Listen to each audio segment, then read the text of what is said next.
Yeah, here at No Man's Sky TV, we're so glad that we ran into Little Peter. He's got the best tip at all of all. I remember meeting him in number 19, Isdorjung, a few years back. It was a pretty neat experience. Hold it right there, dickhead. Easy there, little traveler. It's Little Peter. And here, try an esophageal surprise. They're a delight. All you have to do is rub a little cream on the outside of it and put it in your mouth. It's so gushy, and it slides right down your throat. And I tell you what, little traveler, it's so easy to make. All you're going to need is some cake batter and some cactus nectar. And if you don't have cactus nectar, you can substitute with cactus jelly. Cooking time is about 2.5 seconds. There you go, little traveler. Eat on that. That's when I knew immediately. Little Peter's tips were going to be inserted in the minds of every traveler across all the galaxies. I called Nada and Polo up immediately to get this guy his own spot on the No Man's Sky TV aired network. Well, for the quickest tips, someone slides down your throat. It's the Cooking with Little Peter show. For the biggest tips, someone slides down your throat. It's the Cooking with Little Peter show. Hit that like and subscribe button, and be sure to look through the playlist for the No Man's Sky TV playlist. A lot of good stuff in there. If you can handle it, that is. Fucking No Man's Sky, play around. Motherfucker, if you don't know, go check it out. It's the Ma, quit leaving me alone. I'm trying to make a song, Mom. Stop it. Get out of here. View of our own life, which is the way we really are, an organism functioning in terms of the whole environment, with the whole environment, instead of this funny little separate personality. But how are we going to do that? People say, oh, you can't change human nature overnight. You're asking us to give up the ego. And that's the most difficult of all things to do. Actually, it isn't. Because the ego doesn't exist. And of course, if you try to give up your ego with your ego, then it'll take you to the end of time, end of time, end of time, end of time, end of time.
Blowing, the trees are waving, your blood is circulating, you're breathing, the wind is blowing, the trees are waving, your blood is circulating.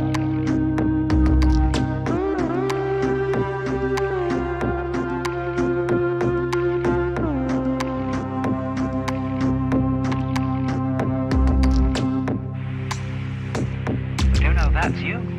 That's the real you. The you that goes on of itself.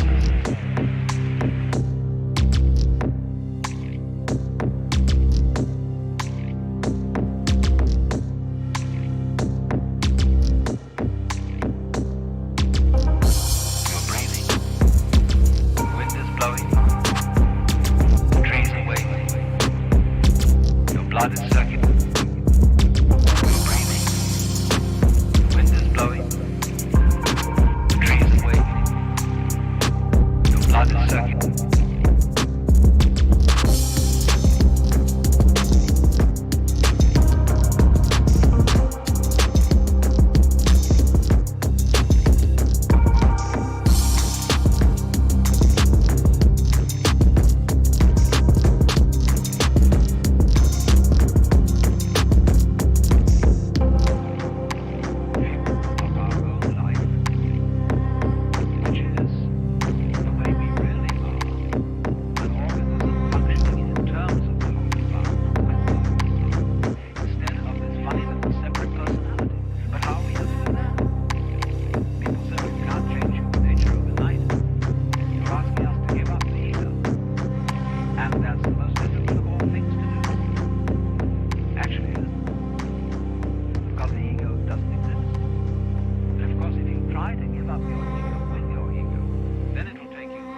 Standby alert.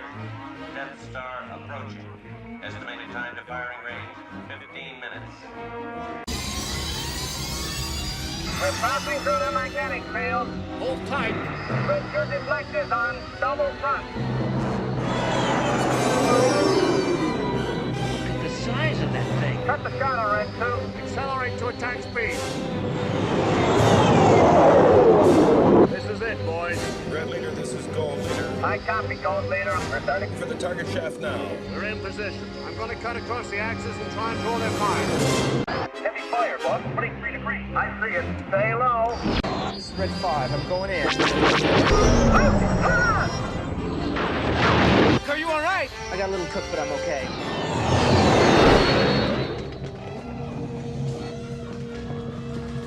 We count 30 rebel ships, Lord Vader, but they're so small they're evading our turbo lasers. We'll have to destroy them ship to ship.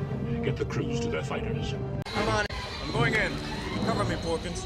I'm right with you, Red 3. Got a problem here.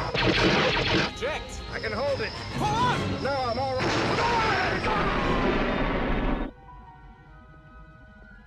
The rebel base will be in firing range in 7 minutes. Trust your feelings. We've picked up a new group of signals. Enemy fighters coming your way. My scope's negative. I don't see anything. Take up your visual scanning. Here they come. Watch it, you've got one on your tail. Several fighters have broken off from the main group. Come with me. Red 5, where are you? I can't shake it. Red Leader, this is Gold Leader. We're starting our attack run. I copy, Gold Leader. Move into position. Stay in attack formation. Front. Deflector screen. Switch all. Power to front. Deflector screen. How many guns do you think, Gold 5? Say about 20 guns. Some on the surface, some on the towers. Death Star will be in range in 5 minutes. Switch. I'll take them myself. Cover me. Yes, sir. Target's coming up. Just hold them off for a few seconds. Close up formation. Almost there.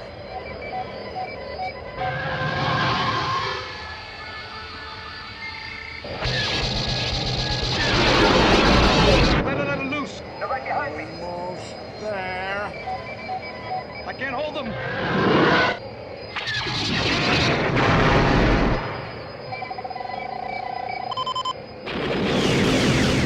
It's away!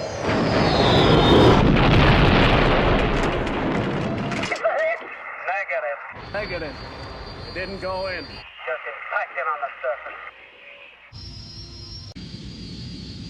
Get set up for your attack run.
Alright mates, be sure to hit like and subscribe, and look out for my TV series on No Man's Sky TV called Freaky Fauna, where you can find beauts like this.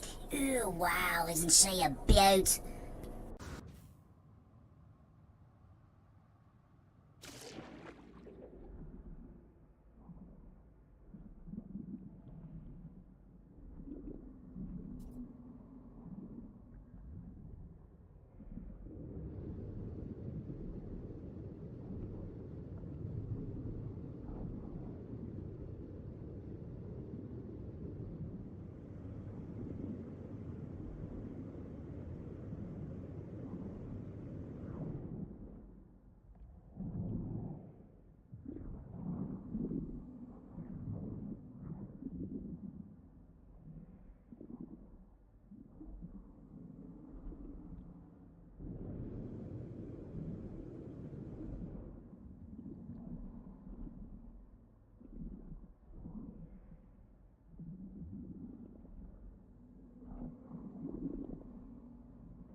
Hello everyone, I'm Sky Masters, and today we have a very serious issue on sandworm poaching.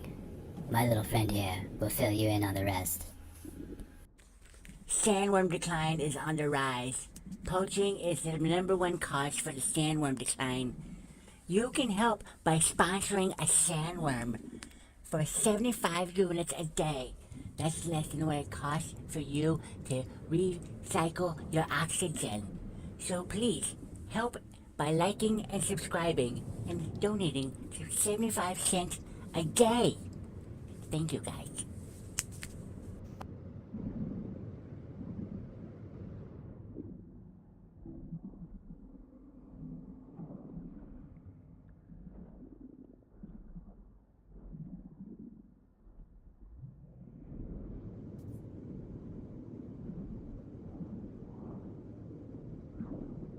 We was proper naughty last night down the old rubber-dub-dub.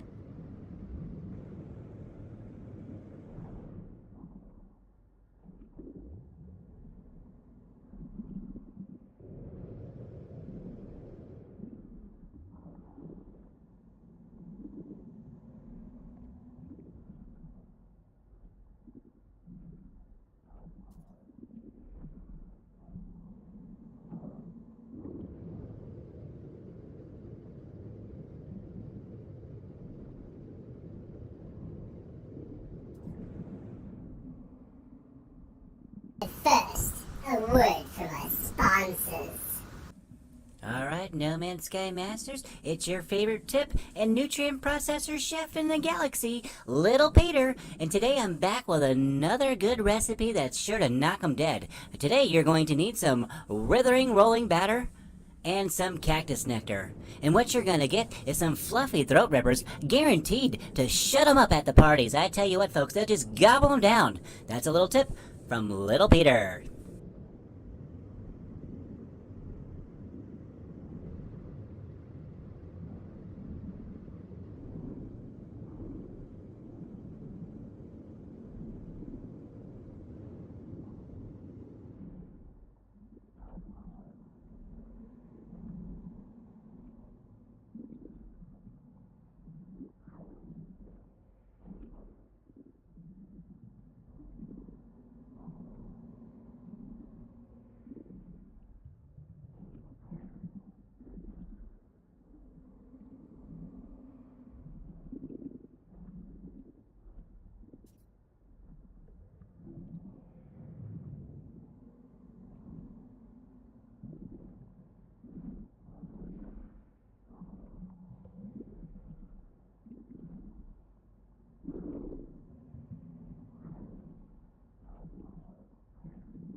Pirates took off with your nip-nip?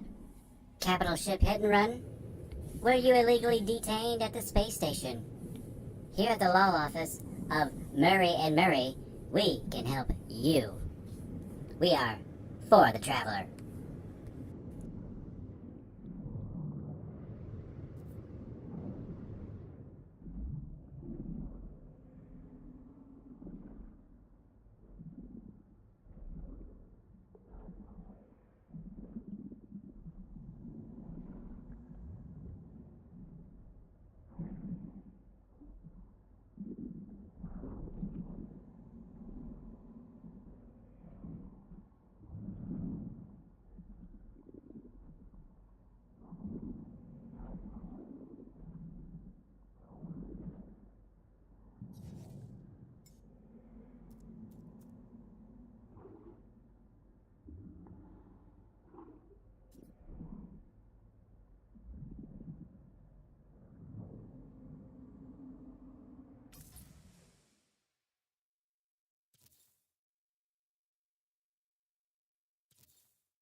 everybody out there in the No Man's Sky land.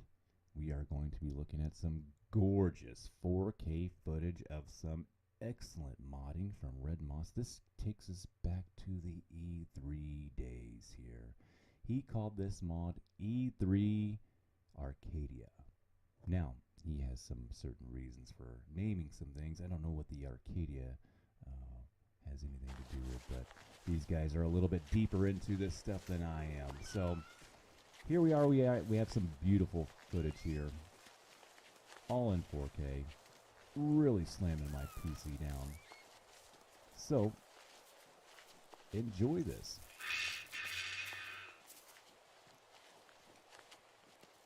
Let's also talk about Red Moss and the page maker. We went over to Red Moss's page this morning and looked at his files, and all of them seem to be gone. What is happening over there with Red Moss? It's very concerning to me. Red Moss, let me know what's happening, buddy. But this is just stunning. Look at his LOD. The LOD is just crazy in this, and he did a really good job of mixing everything up. And not only does he do this, I think he doesn't do it to the extreme like Woody Montana does, because he adds in a whole bunch of mods. Woody Montana's mod doesn't come with all these other mods. I think he has to make some compromises to get everything to run smoothly. To do this much, to have it run this smooth, and to be this consistent is why Red Moss is the best modder of No Man's Sky, hands down. Absolutely beautiful. Look at this grass as it comes by. I mean, he does grass too that's like over your head. It's just overwhelming. This mix of biomes here is just absolutely stunning as well. I mean, look at the mixtures here. I mean, every planet is unique. This mod and the Woody Montana mod. I mean, the Woody Montana mod, I've been using that one forever and don't get any replications. I mean, there's always something that is definitely unique. And here we're just going to keep on popping into new planets and taking a run, you know, taking a look at it, and then we'll just hit some new planets. And look how this one is all mixed up here. Just cool. Stuff from the marshy planets, stuff from heated planets. We've got grass. Just kind of mixing it all up here. And then he throws in his little pieces all the time too. Like we're not even seeing everything. I mean, it would take you days to go through and see every single little detail that Red Moss has probably put in here, down to a core level. You know, like signature wormies out there. They would have to have like almost like they had like a special eyeball on it. I don't think I'd go over there and look at them better, but it's like a yellow eye. It's a little different. And then he plays with the animal files too, so he knows which descriptors are probably the most unique ones, like this little bulbous head with the thorn horn coming out of it. You know, those are odd descriptors in the files. And what does Red Moss do? Goes pulls out all the cool shit, man. Makes that take priority over everything. That's just cool to do, man. That's excellent.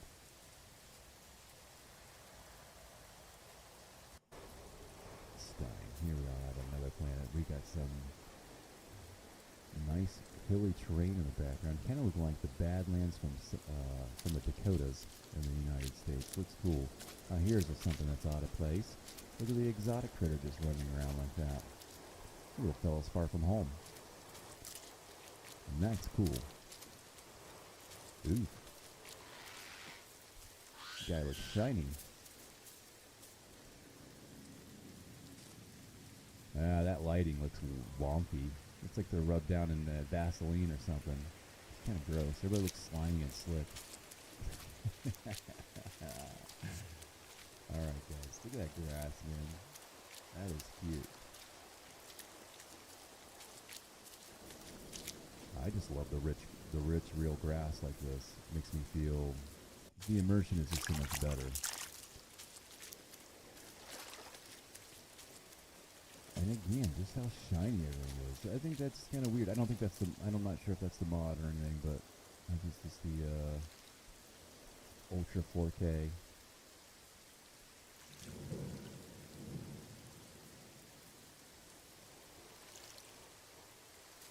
I mean, not slacking on the critter generation. Alright. Cut through. And the water. Another signature thing is, man, that water is just crystal clear and looks gorgeous. Extreme terrains here, man, just excellent. You can't beat it.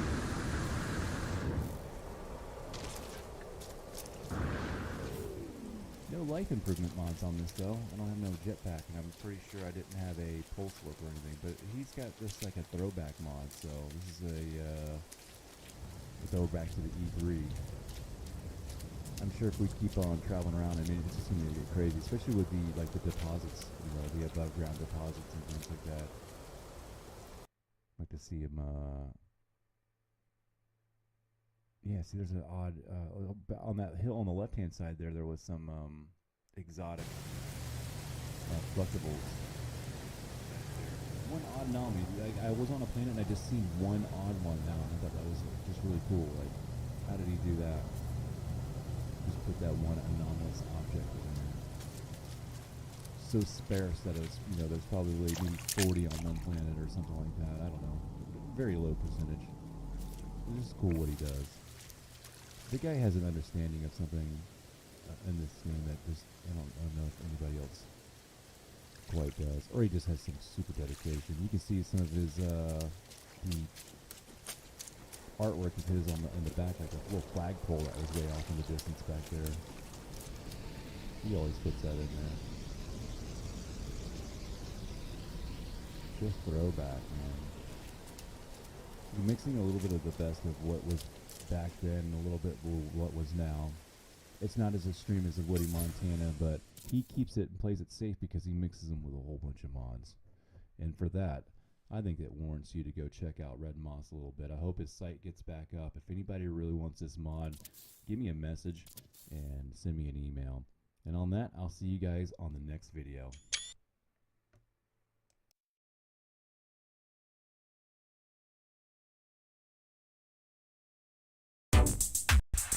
Everybody was frontiers fighting.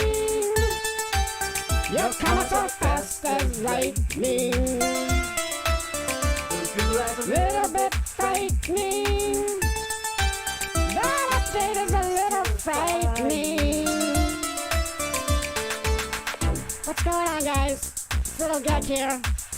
And I've been surfing on the pages lately and I just see everybody fighting. And you guys are just arguing over everything, man. Clickbait thumbnails and all kinds of stuff. And Little Geck says, hey, man, if it's not Everybody was frontiers fighting. Your comets are fast as lightning. Those TV eyes are frightening. But we are all waiting just like you. We're waiting like you. Waiting like you. So settle down. Settle down, baby.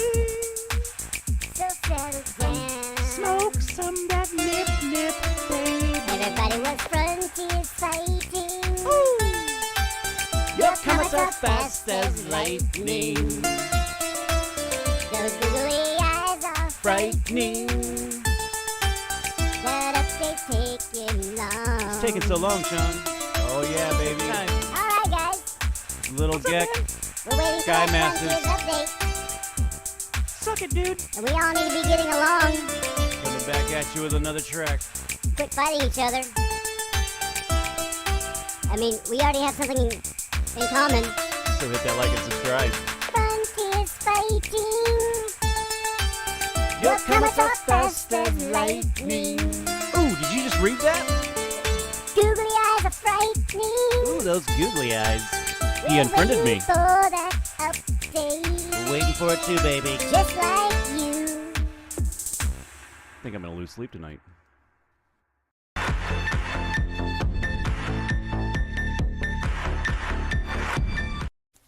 Alright there, mates. It's a good addition for Freaky Fauna here for you today, and I tell you what, Little Geck was out there studying some sandworm habitats and came across a kraken spawning grounds here for you. Oh, good, check this out. This is just some of the babies here. We're gonna come to this little hole here, and we're gonna come out there on the mother. Oh, goodness gracious, be careful, little Geck. Oh, you can see some of those tentacles there coming out there. Alright, be careful, Geck. Don't let those tentacles touch you. She's been spawning and laying eggs. She's very temperamental. You don't want to get too close to her. Fine, he's just firing a couple warning shots. Just tell her to let her know. You know, I mean business. Oh, alright, he looks like he's going to give me a little foothold up on this emerald deposit. Oh, be careful, little Geck. Don't let those little tentacles get a hold of you. Now, I tell you what, mates, one giant kraken corpse found in Euclid had partially regenerated its tentacles. According to a study found in the specimen of Korvac's Journal of Zoology, the regenerated club differed in length and width and the size and patterns of suckers when compared to the normal tentacle arm. Many cephalopods besides the squid and kraken are capable of this feat, including the octopus. And it's alright, she can take a couple of these warning shots. Giant female krakens are around twice the size of males from the tip of their beaks to the end of their two longest tentacles. Ooh, watch out there, little Geck. Little Geck's got himself in a little pickle, don't he there? I tell you what, she's gonna be all over little Geck here. I tell you one thing about krakens is they have 3 hearts. They have 8 median heart pumps, oxygenating blood throughout the body, which it receives from 2 smaller ones that pump blood through its gills. And I tell you what, nobody has ever documented a pair of giant krakens getting it busy, but me and little Geck here suspect that the males use their sex organs like syringes, injecting sperm into female krakens, where she stores the cells until her eggs are needing fertilizer. When that happens, the mom-to-be pulls them out of storage, though we're not sure how. Maybe we can find out here by little Geck.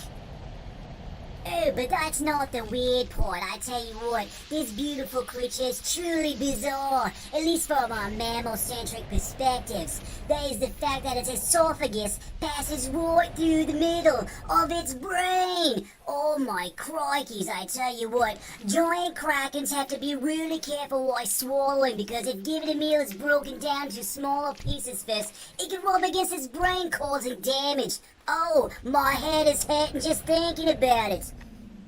Speaking of swallowing stuff, bits and pieces of kraken have showed up in each other's stomachs, but this does not necessarily prove that giant krakens are dining on one another. Some scientists speculate that the krakens have accidentally swallowed a few of their parts of itself somehow. Me and little Geck don't buy in this theory. We hope to find out with a little bit more research that we are doing right now.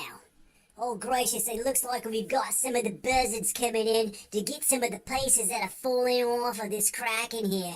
They're gonna get crazy around here. They're gonna come in here like seagulls, picking up the scraps over here. The little Geck's throwing all over the place.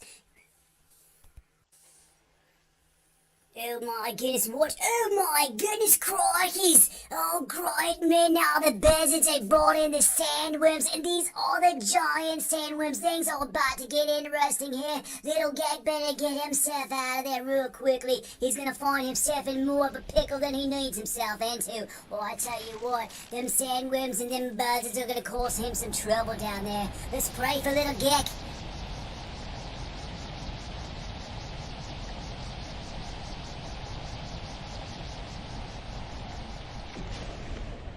Oh, crikey's there, mate. I wasn't worried there for a minute. I knew you was going to get your 13 back.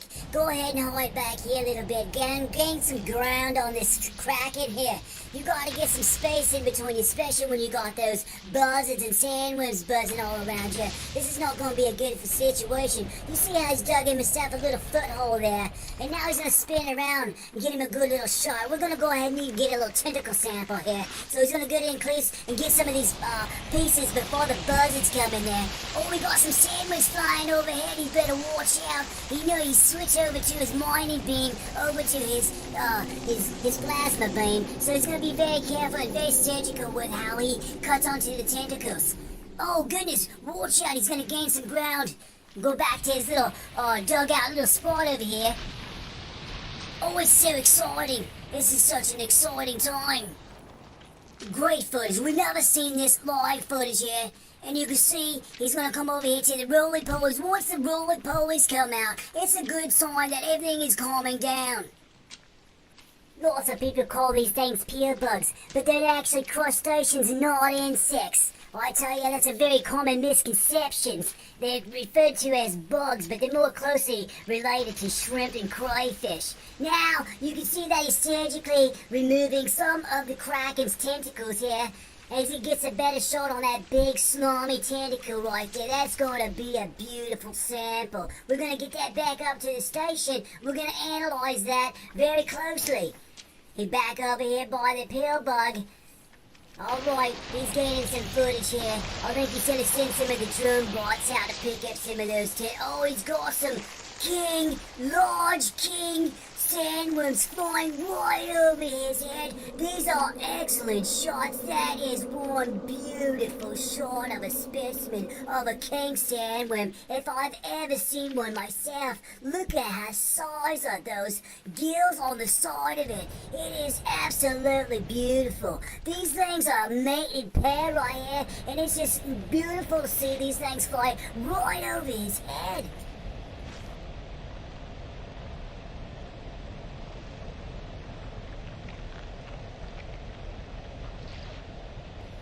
Well, it seems that our little friend, little Gek here, has got his sample that he needed. And now he's going to go ahead and get some high ground here and get a little bit of distance here from him and that Kraken there. And those spawning sandworms that are just flying overhead because they are mated pair and they are very dangerous. You don't want to get too close. They are very temperamental. And they'll tear little Gek right into little pieces. Show him who's boss. You know what I'm saying? I tell you what, he's going to come back over here just for us to get some very cool shots of the Kraken.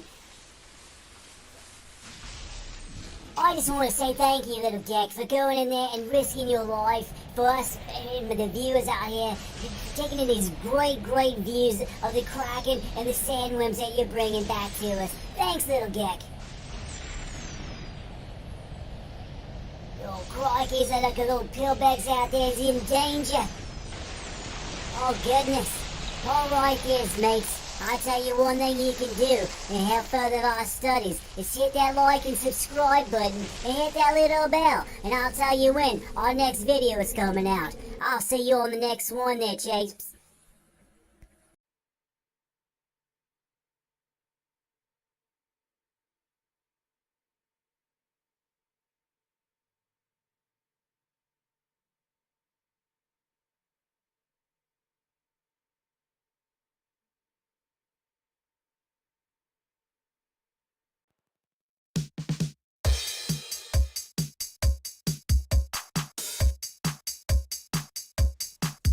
If you see a fatal sign up the side of your crib that says 15 miles to the Gek Shack!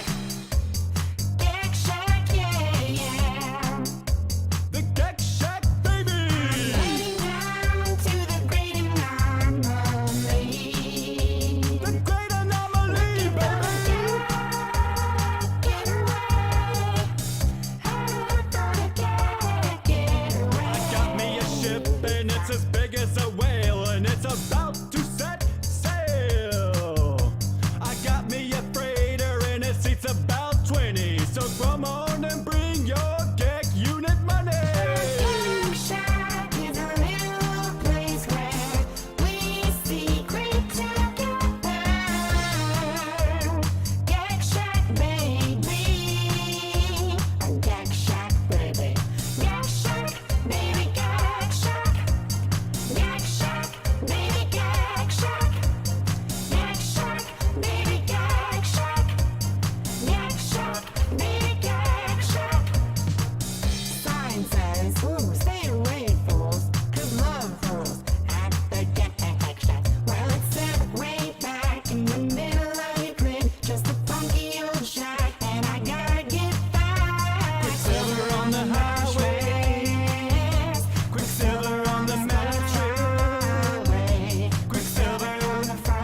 What's that smell? What is all over my face? Who the hell is in my bed? What is that awful smell? Bang, bang, bang on the floor, baby. Oh, I can't hear you. Bang, bang, bang on the door, baby. Ha! A little bit louder, baby. Bang, bang, bang on the door, baby. Ha! I still can't hear you. Bang, bang, bang on the door, baby. Ha! Come on, baby. You can do a little bit louder now. Come on, Gex, put your hands up. I want to see you secreting all over the place. Hit that nip nip. And get those pheromones working out, babies. You are what? Gex down! You busted! Gex Shack, baby, Gex Shack! Oh, Gex Shack, baby, Gex Shack! Oh, it's the Gex Shack! Baby, Gex Shack! Baby! Gex Shack, baby, Gex Gex Shack! Shack, baby! Yeah.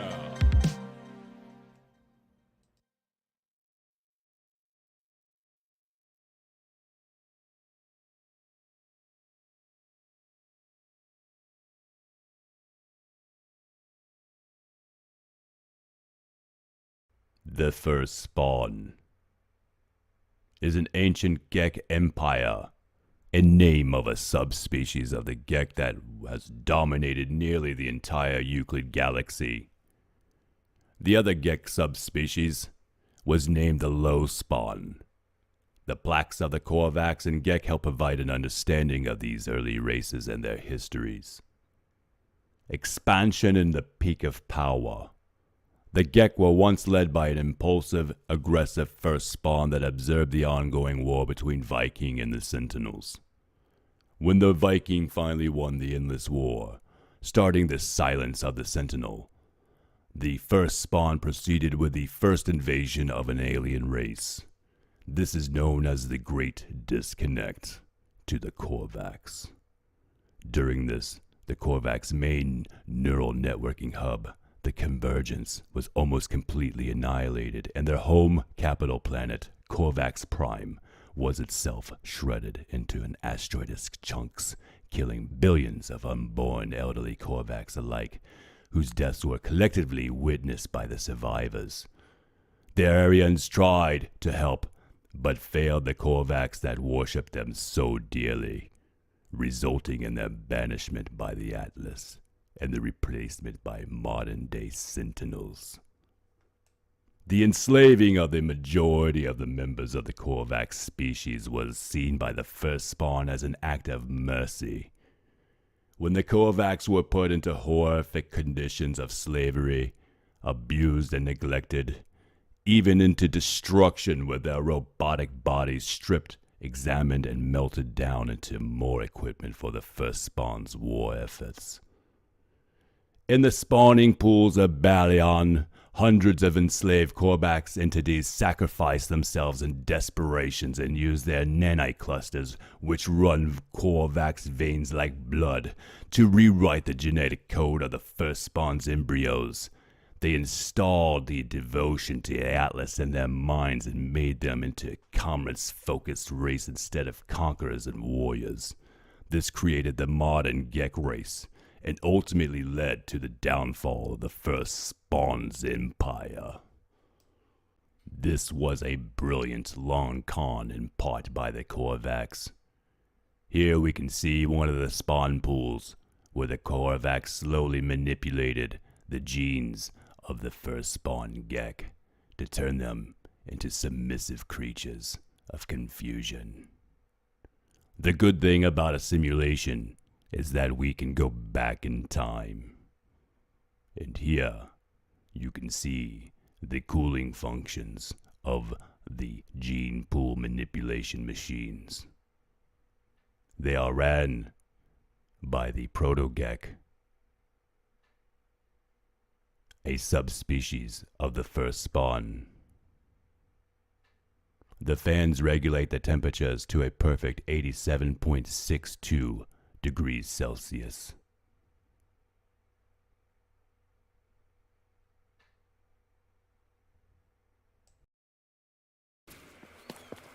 Is there a possible return?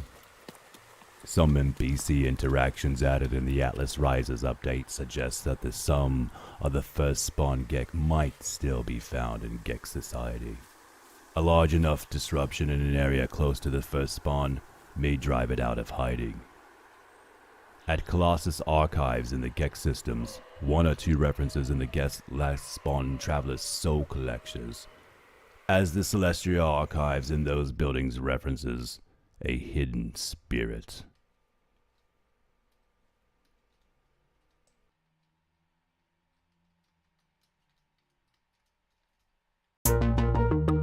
It's the Gex. Oh! What? Yeah. Something new! Hell yeah, baby. Huh? Gex be doing it! God, what? Stop! Drop! Shut 'em down, open up shop! Oh! No! That's a Get Riders roll! Stop! Drop! Shut 'em down, open up shop! Oh! No! That's a Get Riders roll! Gex wanna try, Gex wanna lie, Gex wonder why, Gex wanna die. All I know is pain, all I feel is rain. How can I maintain this nip on my brain? I resort to violence, my Gex move in silence like you don't know what a style is. Real Gex are the wildest! My Gex are with it, you want it, come get it. We took it, spit it, you fucking right, we did it. Oh! Stop! Shop! Shut the nexus down, open up shop! Oh, no, that's a Get Riders roll. Stop, drop, shut 'em down, open up shop. Oh, no, that's a Get Riders roll.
Frontiers will be just like the others. I will desert you. We've been laying no man's skies alone. Our hearts were aching and yet to shine. Inside we both know it's been going on. We know the game and we're gonna play it. And if you ask me how I'm feeling, I don't know. Time to shine. I never get up. I never let it down. I never turn it around. Desert you. Everything's so free. And so the frontiers will be just like the others have been. And I never desert you. Yeah. I never desert you guys. Frontiers is being worked on as we speak. We're doing the best we can. Oh, there you shine. I feel a little bit better. You know we're gonna give you up. Oh, you know we're gonna give you up. You know we're gonna give you up. You know we're gonna give, never gonna give a get up. Never gonna give, never gonna give, never gonna give get up. Never gonna give, give a get up. Never gonna give, never gonna give.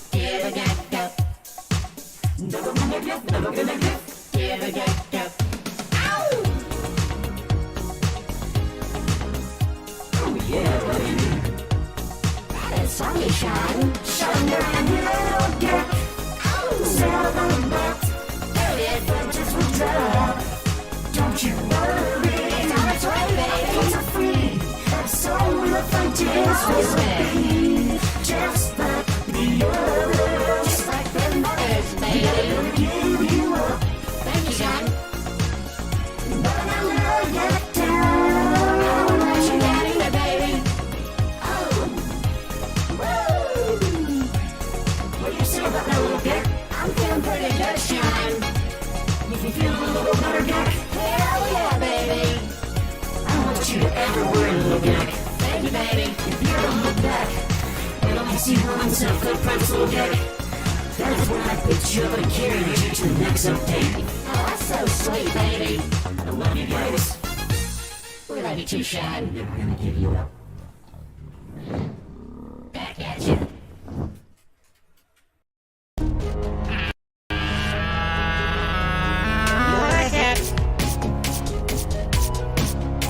What's going on, little gag? Tell the boys what's up. It's the Gag Rag Boys back at you with another track. Once again, you wake up late for school and you don't wanna go. Hell no. You're asking mom please, but she still says no. Hell no. You missed 2 classes and no homework. But your teacher pictures class like it's some kind of jerk. Fuck that guy.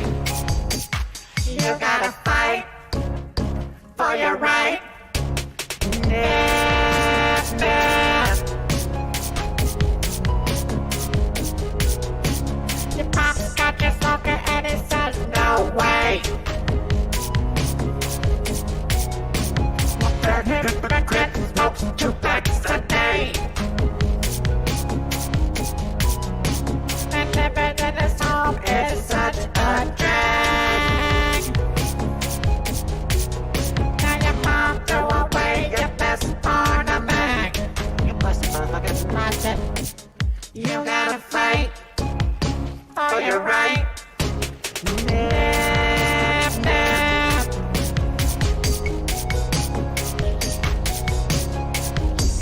Bring that shit down. Oh yeah, baby. Throw that shit down on people and do like a shit mixed right now.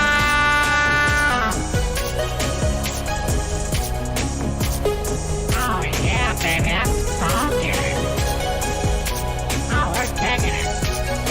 And don't step out of the south, that's the cold you're gonna wear.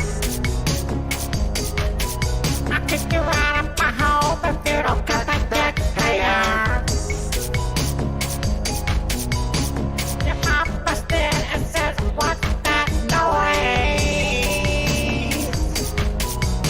Oh, mom, you're just jealous, it's the Gag Rag Boys. Oh yeah, you gotta fight for your right. Nip, nip. You gotta fight for your right. Nip, nip. Oh yeah, baby. Don't let them hold you down. That Galactic Federation's trying to tote on Nip Nip.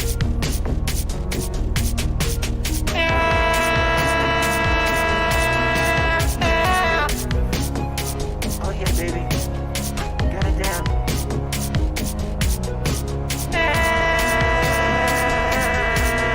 Snap.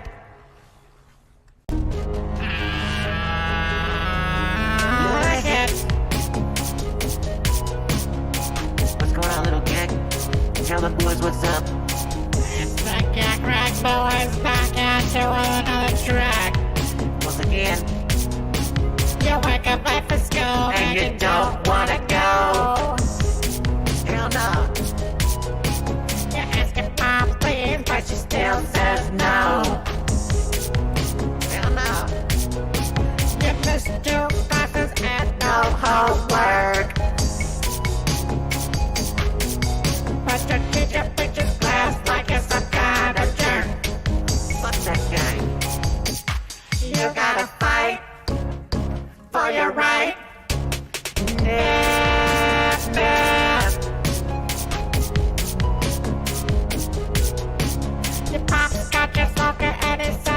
away. Hypocrite smokes 2 packs a day. And living in this home is such a drag. Now your mom threw away your best ornament. You busted motherfuckers. Nonsense. You gotta fight for your right. Nip, nip.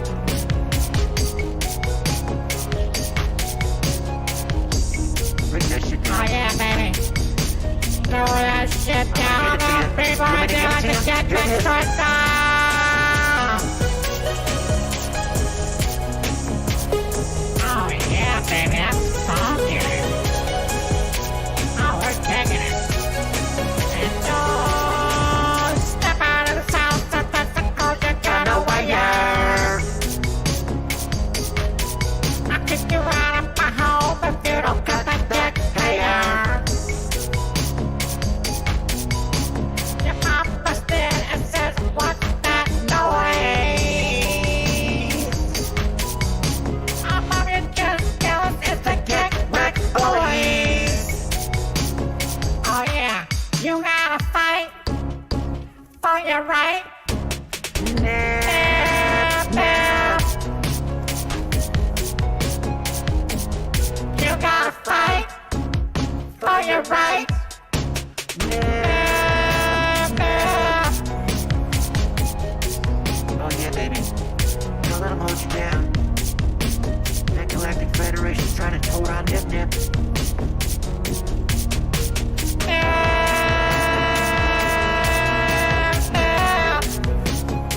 Oh yeah, baby.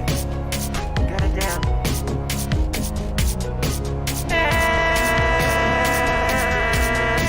Nip.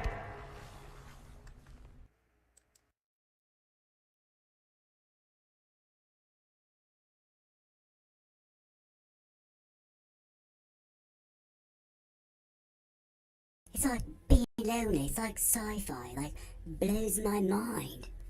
What's up, little Gek here, and I tell you what, we've been rocking out with this Warp Tour for the last week and a half now, and my brain is just scrambled. I tell you what, last night we blew off some steam, and the one and only number 19, and let me tell you right fucking now, nobody parties like motherfucking Isadora Young, and I tell you right now, I say we were bar hopping, and they were doing some karaoke, and Rich leaned over to little Gek, and he goes, you know what, I think you should do some Geks on film, and the fucking crowd went fucking wild. We got some footage from it, guys. Check this shit out, and I tell you what, stay tuned for more.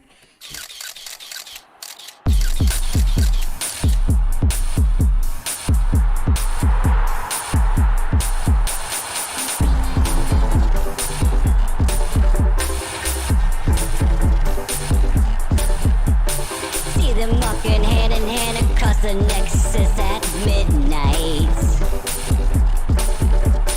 Heads turning at the golden vector because the bling is so bright. Walk right up the portal, nip nip in the air, Gex just don't care. There's a cutie little Gek over there, I'm gonna see if I can make us a pair.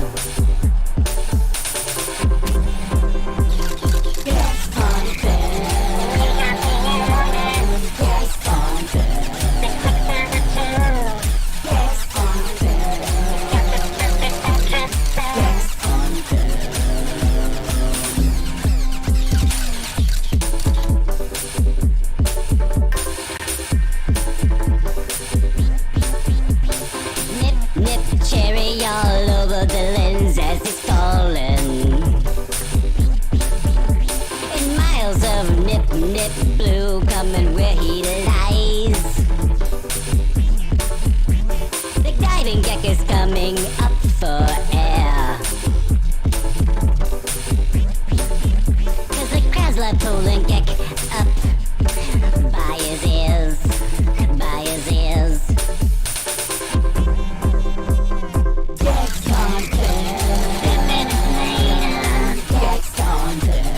I got your picture. Next conquer. Do you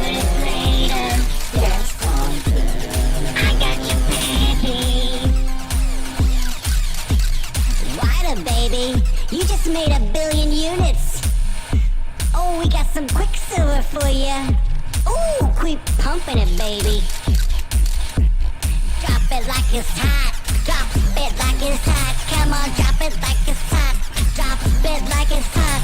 Secrete, secrete, secrete everywhere. Secrete just like you don't care. Secrete, secrete, secrete everywhere. Secrete, secrete, secrete like you just don't care. Secrete, secrete, secrete everywhere. Secrete, secrete, secrete like you just don't care. Yeah, baby. Drop it like it's hot. Little Geck in the house. Sky Masters. No Man's Sky. Gex for life. Gex on Earth. The wind is later. Gex on Earth. I got your picture. Gex on Earth. 2 years later. Gex on Earth. I got your panty.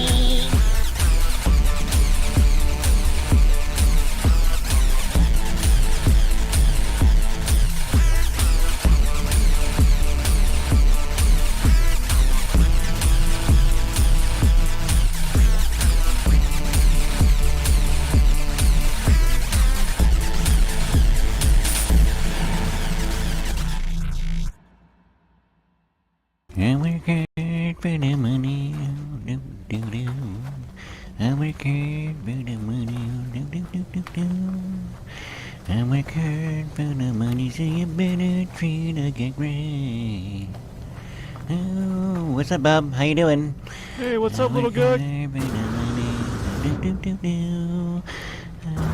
working hard for the money, but do do do do. I'm working hard for the money, so you better treat a get right. Roger, this is Geck over, little Geck. Yeah, the structure is looking pretty good up here, guys. I'm gonna go ahead and do a little check over on the rest of the structure, and I'll report back. Okay, guys? Roger that, little Geck. Remember, be safe out there. I'm working for the money, do do do do. I'm working hard for the money, do do do. I'm working hard for the money, so you better treat a get right. Do do do do. Working hard for the money, do do. Step on the sun. Oh, looking good. We work hard for the money. Do do do do. Working hard for the money, you better treat a get right.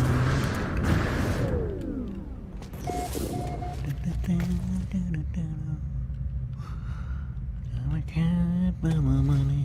I work hard. Working good, that's looking good.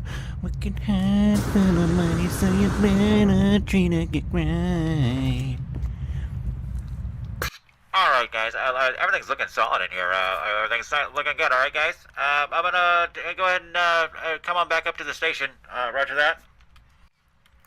Roger that, Geck. You're clear to come back in. I work hard for the money. I work hard for the money. I work hard for the money, so you better treat it get right. Bye, Bob. Bye, Larry. Peace out, little Geck.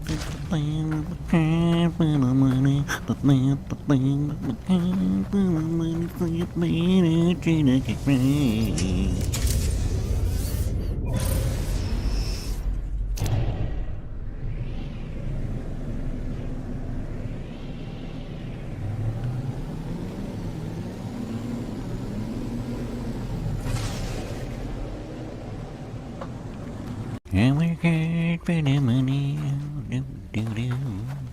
I work hard for the money, do do do do do. I work hard for the money, so you better treat a get right. Oh, what's up, Bob? How you doing? Hey, what's up, little guy? I'm working hard for the money, but do do do do. I'm working hard for the money, so you better treat a get right. Roger, this is Gek over, little Gek. Yeah, the structure is looking pretty good up here, guys. I'm gonna go ahead and do a little check over on the rest of the structure, and I'll report back. Okay, guys? Roger that, little Gek. Remember, be safe out there.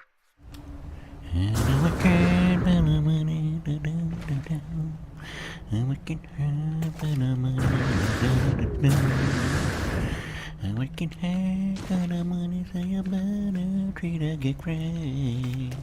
Working hard for the money, step on the sun. Oh, looking good, we work hard for the money. Working hard for the money, you better treat a get great.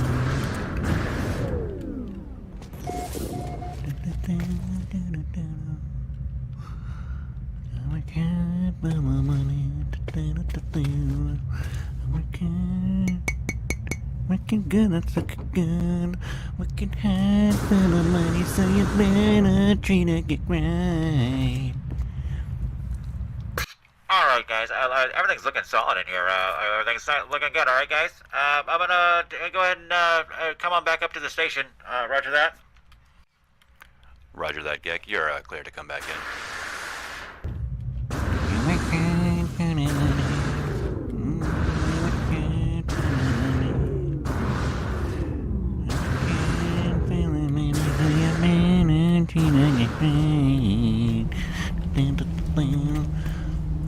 Bye, Bob. Bye, Larry. Peace out, little Gek.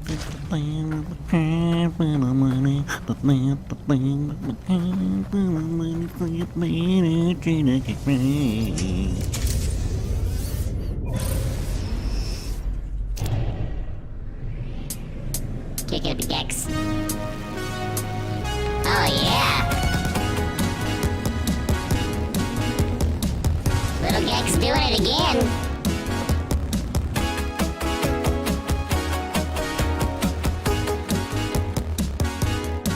I work hard for the units. I work hard for the units. I work hard for the units, so you better treat a Gek right. Hard for the units. I work hard for the units. I work hard for those units, so you better treat a Gek right.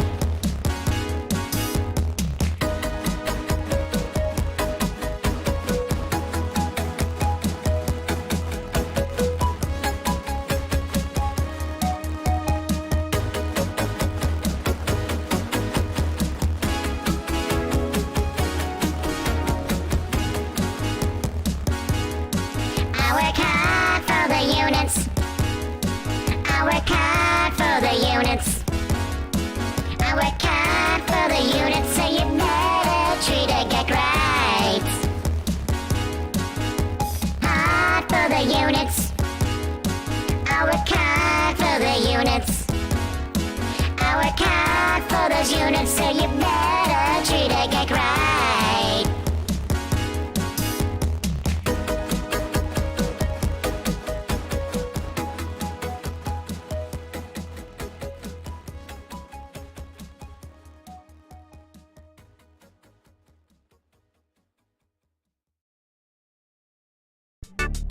Why treat those eyes? Why does Sean treat those little googly eyes? What is he looking at? Seriously, what's he looking at? I don't like the way he looked at me. Is a Gek gonna have to call for Sean? You better hold a Gek back!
Why, hello there, little traveler, and welcome to the Cooking with Little Peter show. And I tell you what, here at No Man's Sky Studios, we've had a lot of musicians in here lately, and I tell you what, you musicians really like your nip-nip. So I've really had to do some studying on some nip-nip butter, because I tell you what, little Peter doesn't really partake in this stuff, but I've been really liking it lately. So today's episode is going to be on how to infuse some butter with some nip-nip properly, guys. Well, for the quickest tip, someone slides down your throat. It's the Cooking with Little Peter show. For the biggest tip, someone slides down your throat. It's the Cooking with Little Peter show. Alright, guys. Nip infused butter, or nip butter, is one of the simplest and most common ways to make infused nip edibles. And however, making nip butter is sometimes tricky, and some people do it wrong. So here I'm going to tell you step by step on what you need to do, alright? So first of all, you're going to need 1 cup of butter. And then you're also going to need 1 cup, or 7 to 10 grams, of fresh nip, or any kind of nip that you can get, okay? Some beggars can't be choosers, you know what I'm saying? Alright, guys. So first of all, we're going to decarb the nip, and you're going to preheat your oven to 245 and stick your nip in there for 30 to 40 minutes, okay? If you have older nip, it probably won't take so long. After it's been decarboned, you want to grind up your nip, and then you're going to add it to the butter, alright? Okay, so now we're going to put this butter on top of the nutrient processor here, and we're going to heat it up, alright? Now we don't want it too hot, okay guys? Don't get crazy with this now. We want it really, above 160, but never go over 200, okay? And that's probably the best thing to do. Alright, and after you're done here, we're just going to strain it out, and then we can just refrigerate this little jar of nip butter, guys. And then now, when all your musician friends come over, all you have this little jar here, and you can just sprinkle it all over all their crap that they eat, because they'll eat anything.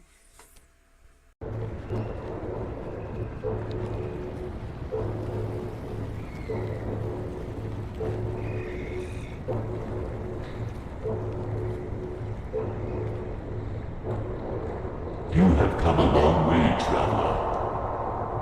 What is it that you seek?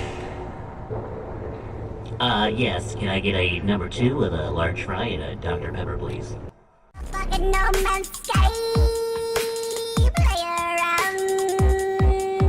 Motherfucker, if you don't know, go check it out. It's the Ma, quit leaving me alone. I'm trying to make a song, Mom. Stop it. Get out of here. Why, hello, Sky Masters. It's Little Peter here, and I just want to say hi to you all and welcome to the channel. And I just tell you what, here at Sky Master Studios, it's just such a wonderful environment, and I just want to tell you guys a little bit about us here at this channel. You can look at our content and find our playlist, and you can look for No Man's Sky TV. It's probably what you came here for, because that's where Little Peter hangs out. I have a show called Cooking with Little Peter. Very funny. We go through a lot of the nutrient processors recipes for you guys, and we add a little Peter's flair to that too, you know. So that's really cool. We do a lot of No Man's Sky themed parody songs and remixes, so you guys can check those out under original songs. They will also be under No Man's Sky TV as well. So Little Peter just wanted to really welcome you guys here. I've been really enjoying my my affiliate program here at the No Man's Sky Studios, and I just wanted to give a good welcome video straight from the inside of Peter to the inside of you. I want to say welcome to the channel, okay guys? And just check out those playlists and just enjoy yourselves, okay? And I want to tell you right now, one of the artists that just came through that really blew my mind away, that has such a great message and really introduced me to some of that nip was the Four Non-Gex. And here's a little clip of their new song. Be sure to go through the channel and find this channel. I'll probably put the link in the description, as well as all the playlists that I just talked about. So I love you guys, and I'll see you later. Little Peter out. I wake in the morning, I smoke some nip. I wake in the morning and I smoke some nip. I wake in the morning and I smoke some nip. I wake in the morning and I smoke some nip. Oh, I wake in the morning and I smoke some nip. I wake in the morning and I smoke some nip. I wake in the morning and I smoke some nip.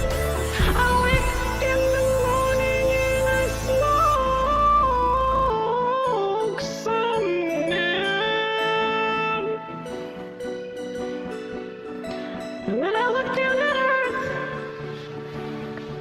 And I say, what the heck is going on down there, guys?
You better watch out, haters, we modding all night. You just might see something that you don't like. You ain't on his level. You ain't on his level. These cats ain't on my You level. ain't on his level.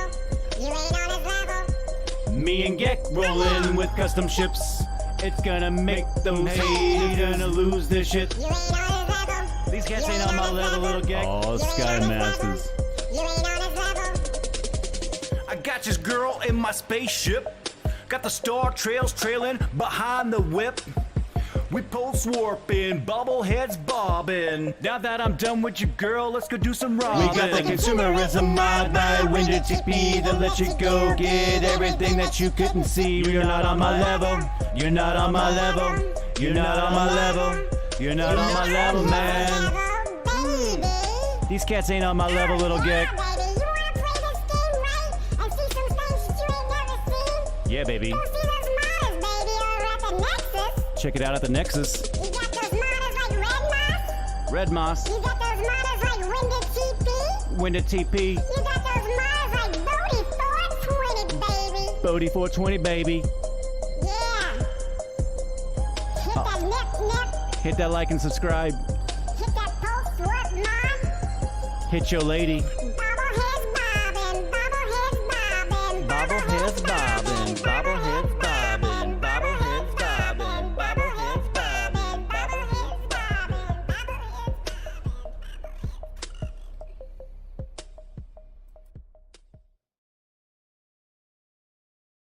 in No Man's Sky. Play around.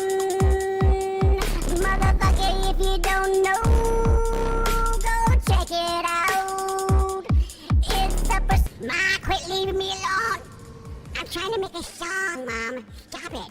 Get out of here.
Hi, it's Murray with Murray and Murray. Are you victims of waking up to your base looking like Plinko? And a little bit embarrassing, isn't it? Are you swimming through your corridors and drowning in your own base? Are you knotted up with your wires and fed up with things just running all over the place? Are your nip-nip buds not yielding like they used to? If all of this is giving you such a great headache, and this face right here is giving you nightmares, call us at Murray and Murray. 16 16 16 16 16 16 16. That's Murray and Murray at 16 16 16 16 16 16 16 for the traveler. What are you doing? You're not actually going into an asteroid field. It'd be crazy to follow us, wouldn't they?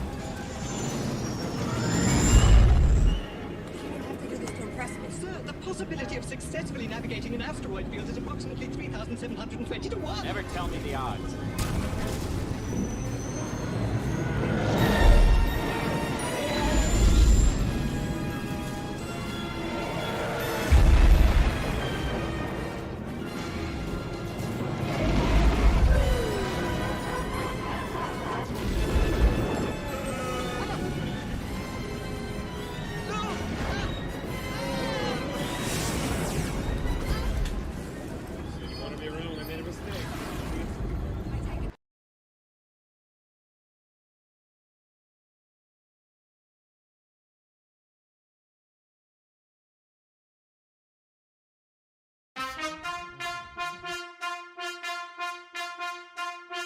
Good evening, and welcome to this midday edition of the Galactic News. And unless you've been sleeping under a space crystal, you've heard of the SS No Man's Sky sinking. We go live now to correspondent DJ Krios, who is live on location with the cleanup crews. Yes, Bob. We are just getting the drone cameras into position, and I'm telling you right now, I cannot believe my eyes in what I'm seeing here.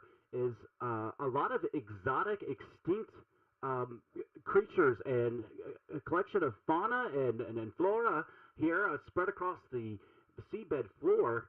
And these are illegal, I tell you. So this raises a lot of questions about what the No Man's Sky was doing down here. We do know that the Corvax is involved, and that's all I can tell you right now, Bob. Until we do some more investigation. I do hear that we may be getting ready for the drones to go inside. It looks like it. You can see how we have everything spread. You can see the fish eyes. Those are definitely illegal. We have some unmarked graves here as he's going inside, and oh my gosh, I can't believe it. Cut. Yeah, we're not allowed to show that. More on this story at 10.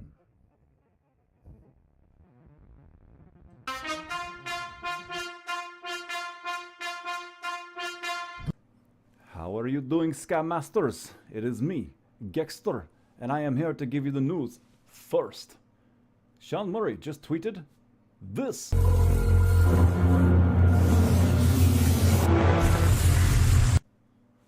I know, your minds are blown, right? Let's take a moment and break this video down for you very, very slowly and say what it means.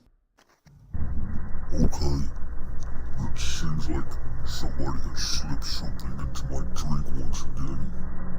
I might have taken a little bit too much LSD. This is about as much sense as I usually make. 1%. I feel something. You feel that? I feel a little something. It's coming up here now. Ooh. What could that be? Oh, shut up. It looks like one of those infested ballsack motherships.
A history of the universe.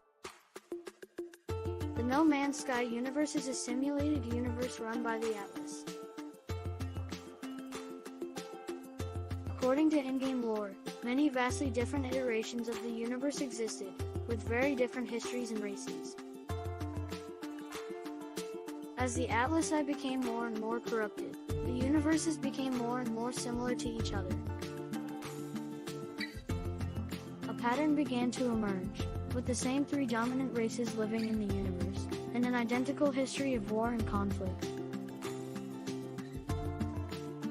Every player character exists in an instance of such a universe.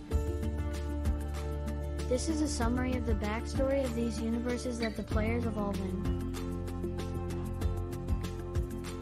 Since the birth of this universe, there have been thousands, if not hundreds of thousands, of unique entities. Over many millennia of advancements and wars, three entities reached the pinnacle of evolution before falling into a dark time, and they are as follows. Gek Dominion. Known as Gek First Spawns. They are very impulsive and aggressive and have earned an infamous bloodthirsty reputation due to the fact that they will also murder their own kind if they are deemed too weak. Their numbers are highest at the center of the universe and they eschew engagement with other entities. Korvax Convergence. Known as Korvax, they are the most intellectual of the known mechanical life forms. It is said that they mainly reside in a distant, secluded system but have also wandered planet to planet between the outer edge to the edge of the universe studying fauna and vegetation.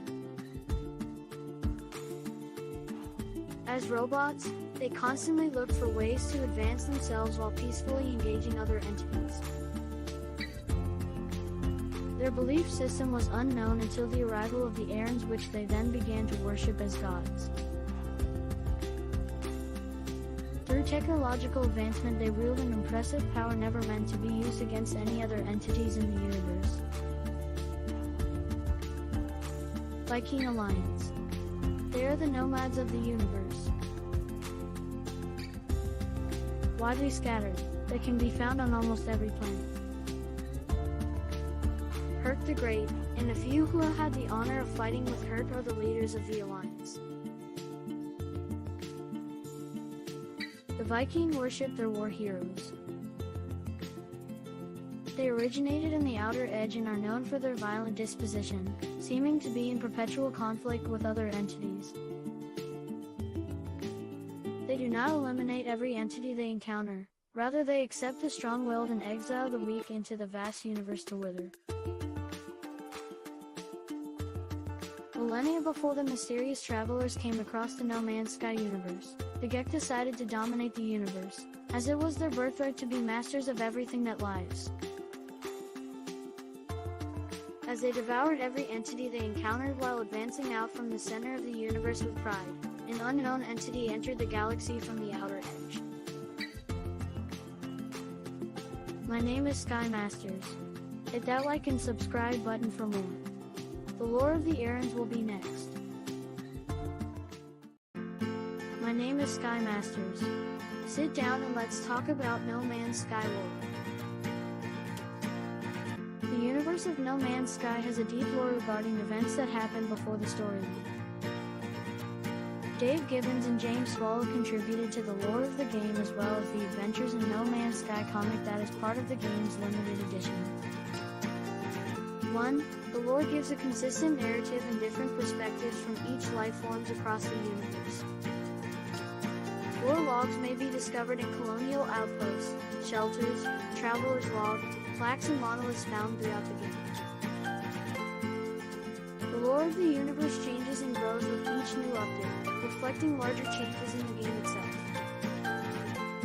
In June 2017, Hello Games partnered with Allison Smith to run a complex alternate reality game for No Man's Sky called Waking Titan. The Game Detectives wiki page thoroughly documented the art. Here are the lists of life forms and special named characters intertwined in No Man's Sky's universe. Gek Dominion, Gek the First Spawns, or Gek Trade Federation.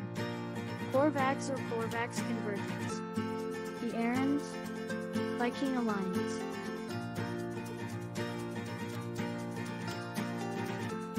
The Atlas. The Atlas is a large machine that was designed to simulate universes for research purposes.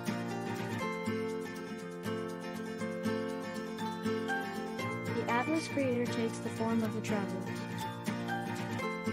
With no access to the physicality needed to prevent its crash, Atlas instead attempted to understand why it was abandoned by seeding a digitized brain of its creator into its universes.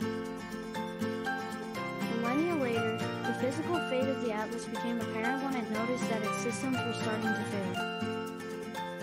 This original Atlas now communicates to the simulated inhabitants of its universes through surrogate characters and spacious interfaces. After improvements to its design, the original Atlas was considered bulky and obsolete, and was abandoned on the planet it was built on. The Atlas originally created the Travelers from the corrupted memory of a brain scan it performed on its creator before it was abandoned. The anomalies are considered to be the race of the player character, and are a subtype of Travelers. Every known anomaly is the last Traveler in their iteration of the universe. Telemon. Telemon was a security sub-protocol created to monitor Atlas.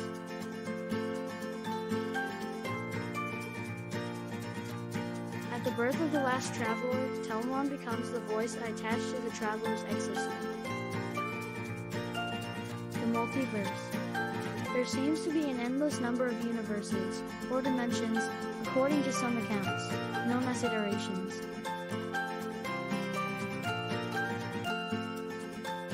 They used to be varied and with different races in past, however due to the Atlas errors, they now all share the same set of rules and have the same history, with a few minor differences.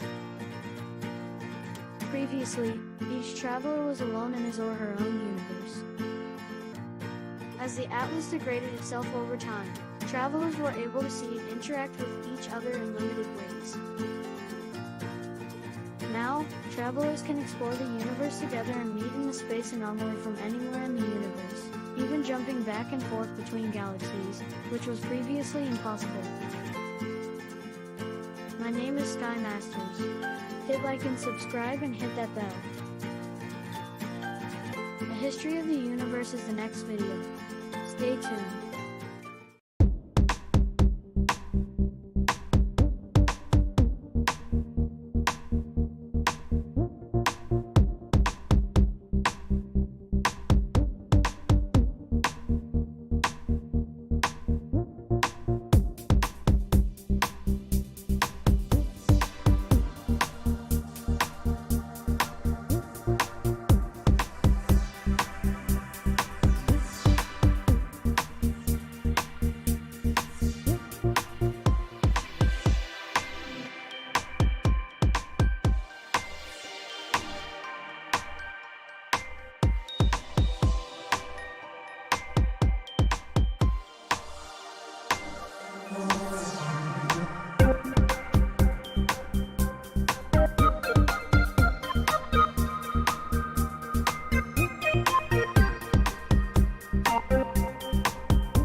Trying to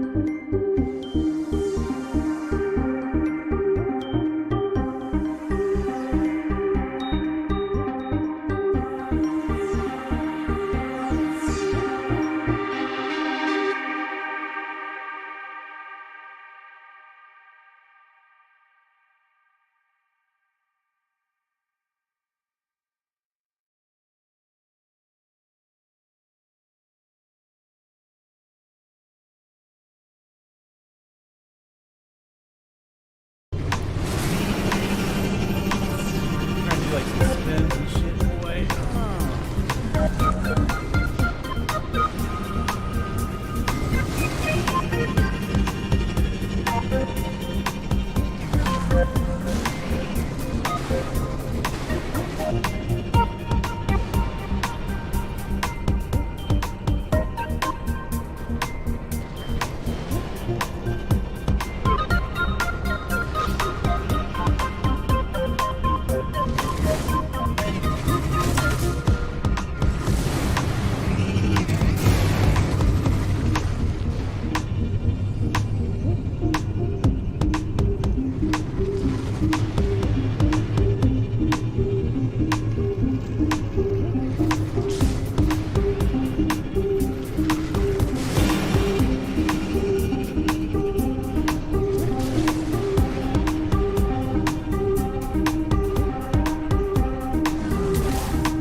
Extreme night radiation detected.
Extreme night radiation detected.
Alright, I know you want both of them, but I'm only going to give you one drop now.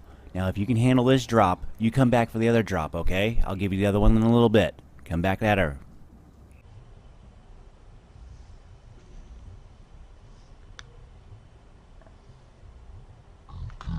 Seconds of that recording now.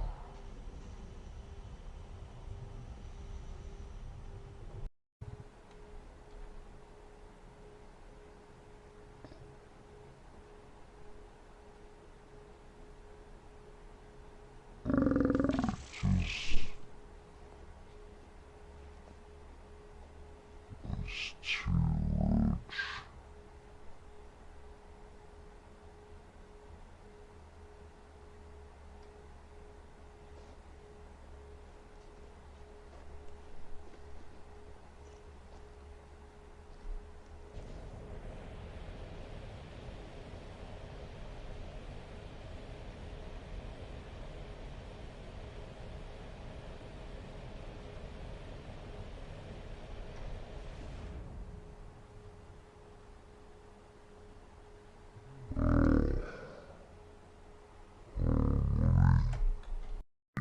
He'll be other places too. You guys don't even have this? Look, it's an eyeball.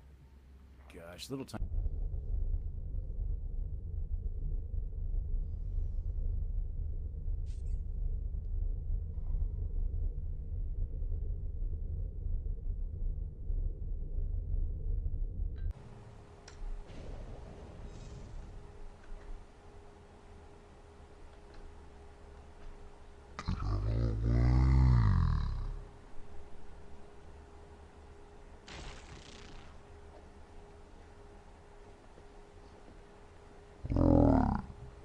Sean's little dinglehead keeps getting in my way.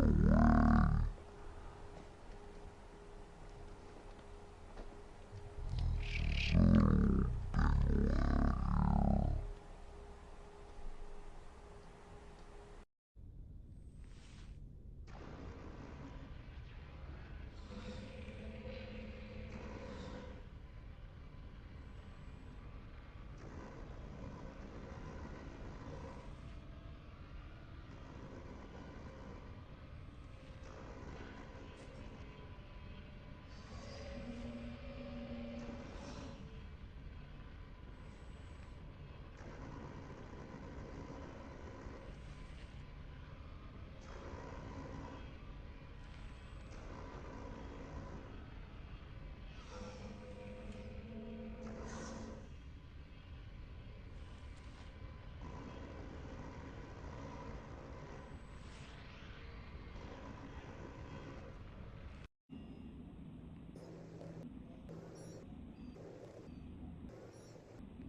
Alright there, little travel. You ready for that other one?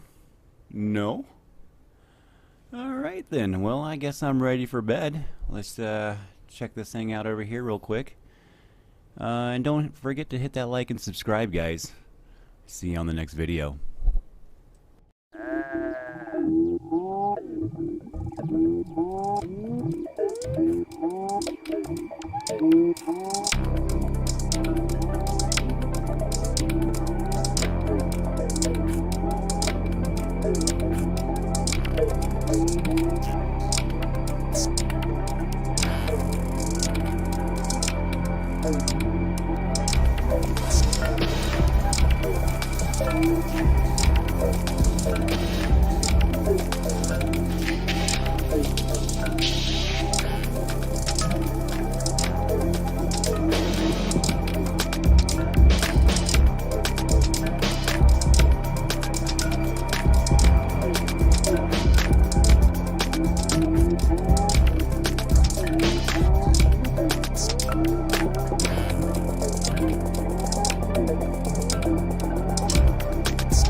Hi guys, it's me, Sid, and Sky Masters, and we are here to talk about the sandworm decline.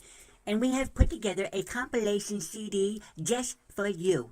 Now this compilation CD has artists from all over the galaxy. Artists like the Four Non-Gats.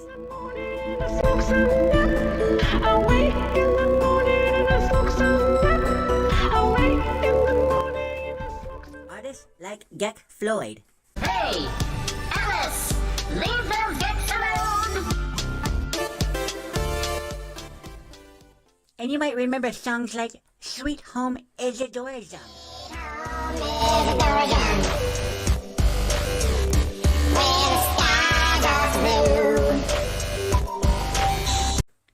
And if you're feeling just a little bit gangster, we have some DMX here for you too.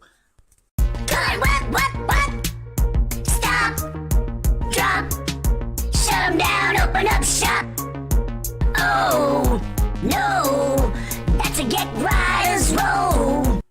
Now, if that doesn't get you pumped up to save some sandworms, I don't know what does. So I tell you what, all those artists are included, plus hundreds of more. All you need to do is just call us. Me and Sky Masters are waiting on by the phones. And all you had to do is dial 16 16 16 16 16 16 16.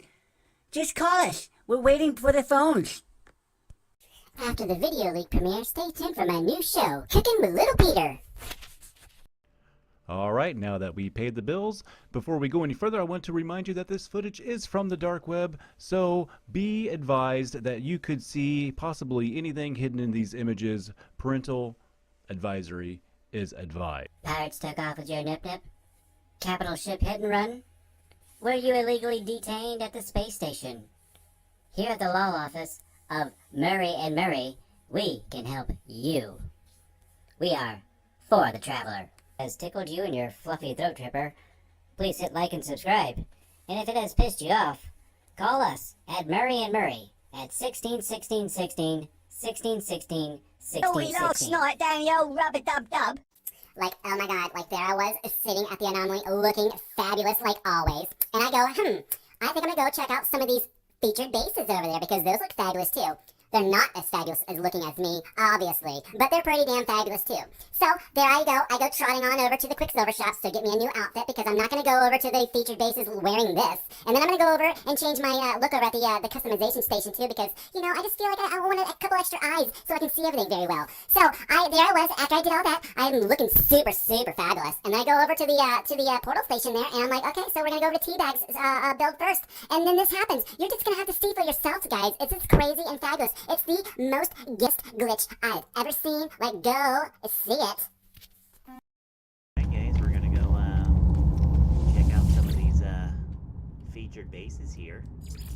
Oh, let's go to Teabags 005? Well, let's go check this out. This looks really neat. Let's go, guys.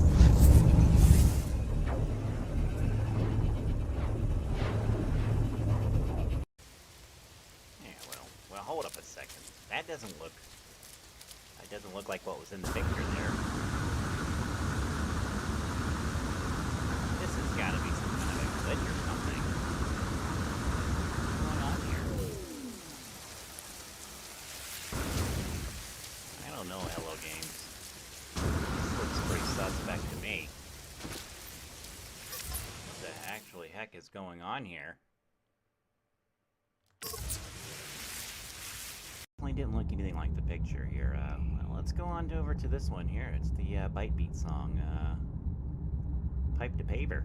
There we go. Pipe to Pavers over here by Veritas Velez. Let's go. Alright, here we go. We gotta hold a second. How did this thing follow me over from the other one?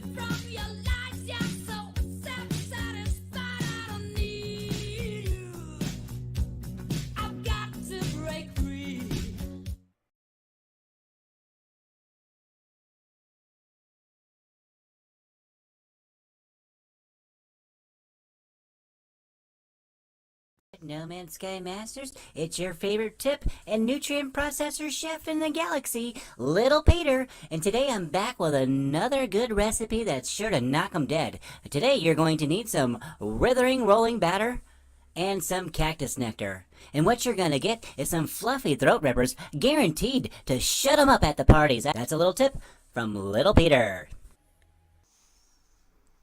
Alright, guys. You guys are disguising my voice, correct? Okay. He knows my voice. You guys are gonna cover my face up, correct? Okay. Because he will fucking kill me if he finds out I leaked this footage. Alright, guys. Alright. Now that we go. Alright, we're okay? Okay. Fucking No Man's Sky. Play around. Motherfucker, if you don't know, go check it out. It's the first. Ma, quit leaving me alone. I'm trying to make a song, Mom. Stop it. Get out of here.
our own life, which is the way we really are, an organism functioning in terms of the whole environment, with the whole environment, instead of this funny little separate personality.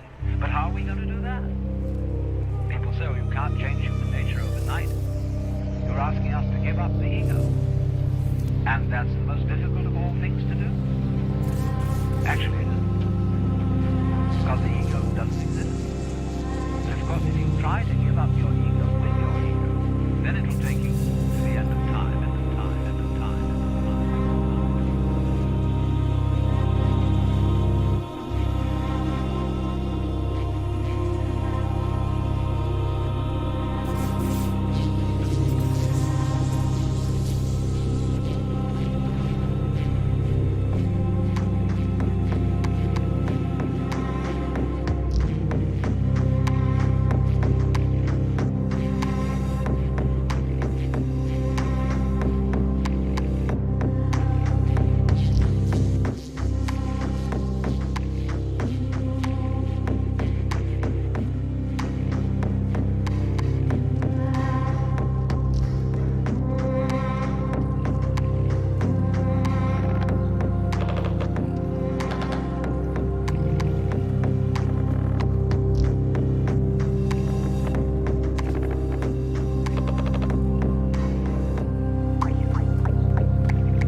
Blowing, the trees are waving, your blood is circulating, you're breathing, the wind is blowing, the trees are waving, your blood is circulating.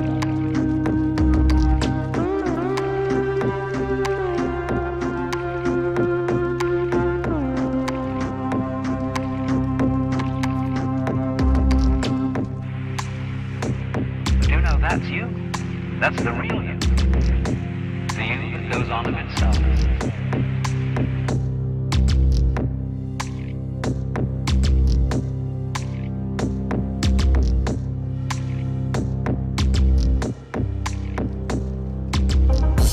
You're breathing. The wind is blowing. The trees are waving. Your blood is circulating. Blowing. The trees are waving. Your blood is circulating.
Here we go.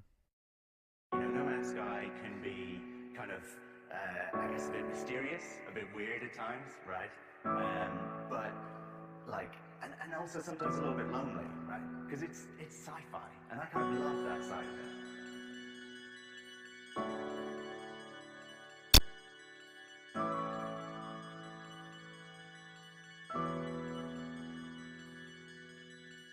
Everyone's always seen in No Man's Sky, right? It's something that, I don't know, it's a kind of game that myself and a lot of other people always wanted to play in the multiplayer world. And I'm just really excited to be able to do it.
Man's Sky has been rebooted, or it's kind of done, and I can't think of anything else I want to do to it, but I don't feel like that, actually. Right. At the moment, I'm really enjoying what we're doing right now, and there's so many things.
later called Sentinels. These supposedly mindless mechanical life forms appear in the No Man's Sky universe, and enforce the protection of the planets and life forms that exist within it.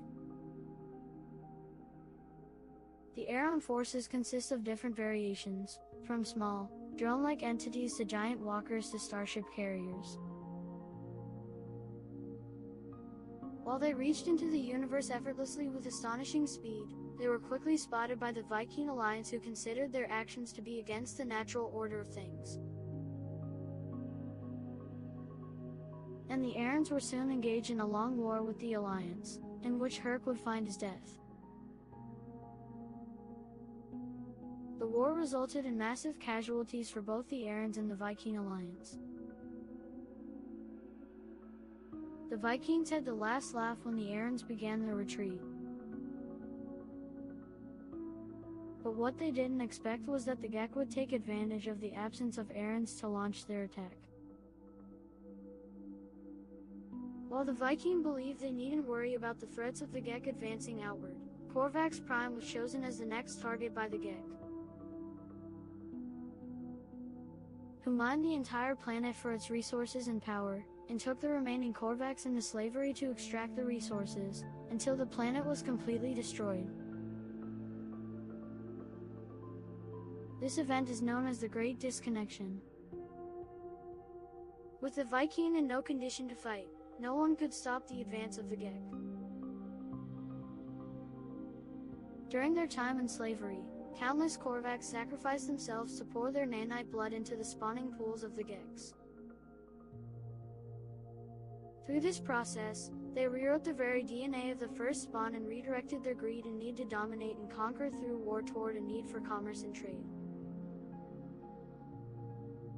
This alteration of the Gek is not known by the non-Korvax races, who think this shift has been a natural change. Slowly, new Gek started to be born with a mercantile mindset, and the Gek first spawn dominion fell down from within. The Aerons, after the destruction of Korvax Prime, came back as the Sentinels, stronger and more aggressive than ever, and eliminated the remnants of the first spawn. They now spread their true domination over the universe, existing in every part of it. The new Gek shared the Korvax worship of the Atlas and Sentinels, and entered into an alliance with them under their new belief system. The universe is now in an era of peace. The Korvax's new convergence. After the destruction of Korvax Prime, their first convergence, still roam the universe in search of knowledge. The Gek, now a peaceful race, constantly seek economical domination through trading and diplomacy. The Viking, still at war with the Sentinels, are now incapable of actually stopping them in a meaningful way. They are at peace with the new mercantile Gek, but stay alert, as they did not forget the war crimes of the first spawn. It is in this era of peace between the three races that the events of the game take place.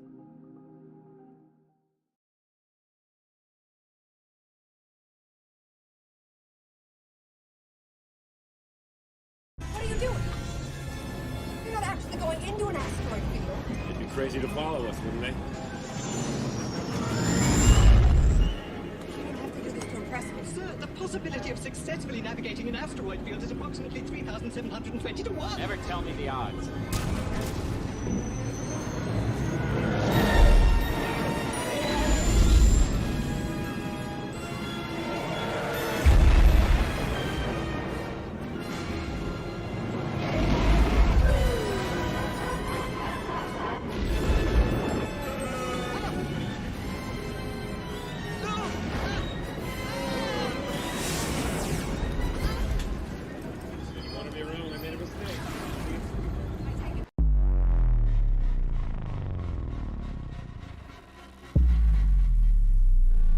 Artemis. Come in, Artemis. Can you hear me? Artemis.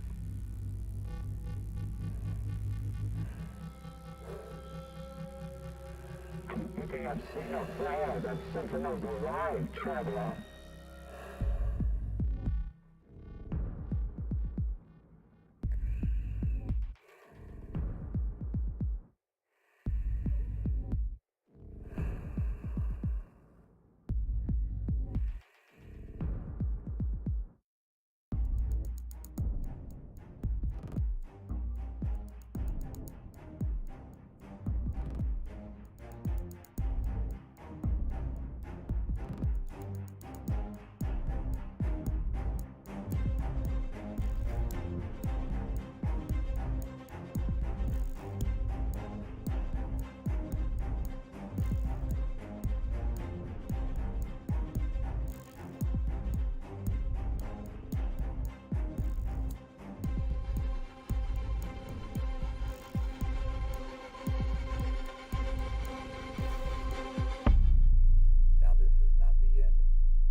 Alright there, little Gek. Scanner shows that you're on location. I just uploaded the schematics to this beast onto your PDA. Be careful out there, Gek. Roger that, Sky. Please tell me there isn't any giant sandworms on this planet. I've had enough of them. Nope, little Gek. All you need to worry about is not secreting all over that golden vector. You bring it back stinky the way you did last time, and we're gonna have a big issue, okay, buddy? Hey, and by the way, lay off that nip, okay? Last time you brought that thing back, you parked it in a tree, and you had a little pink flamingo and a garden gnome in the cab.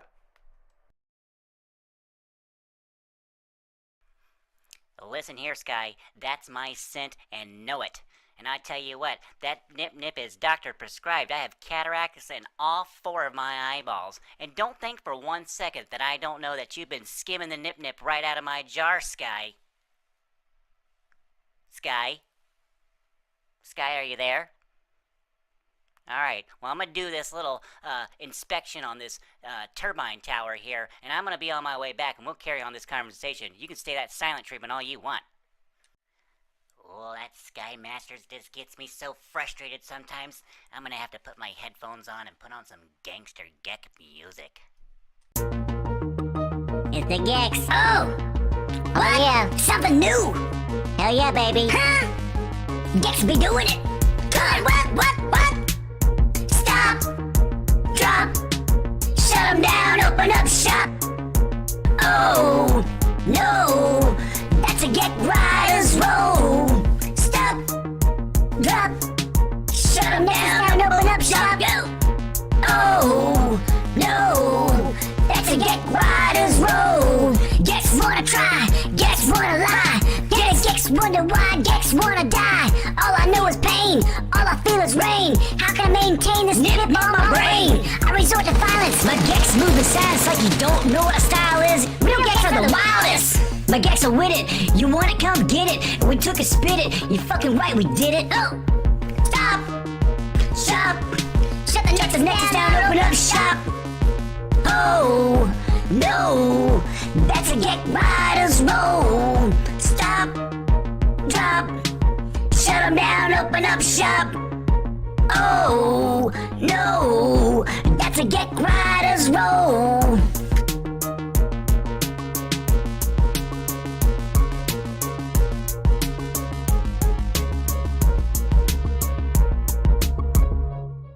Oh, golly gee willikers. I'm so gangsterfied after that. Oh, you'll stopping and dropping and shut 'em down, open up shop. Oh, yeah, baby.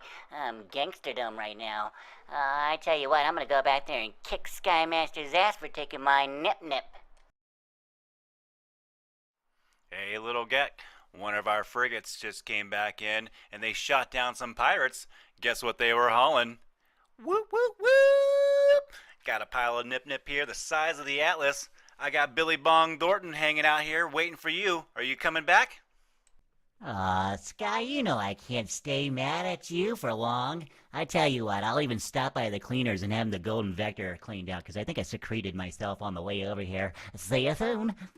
Worms are fantastic animals. They're incredibly important for life on this planet, and the variety of worms on Earth is truly astonishing. But what are worms? The name is a very broad term that can include an enormous diversity of organisms, from the familiar earthworms to the tiny parasitic worms and the weirdest of deep-sea living worms.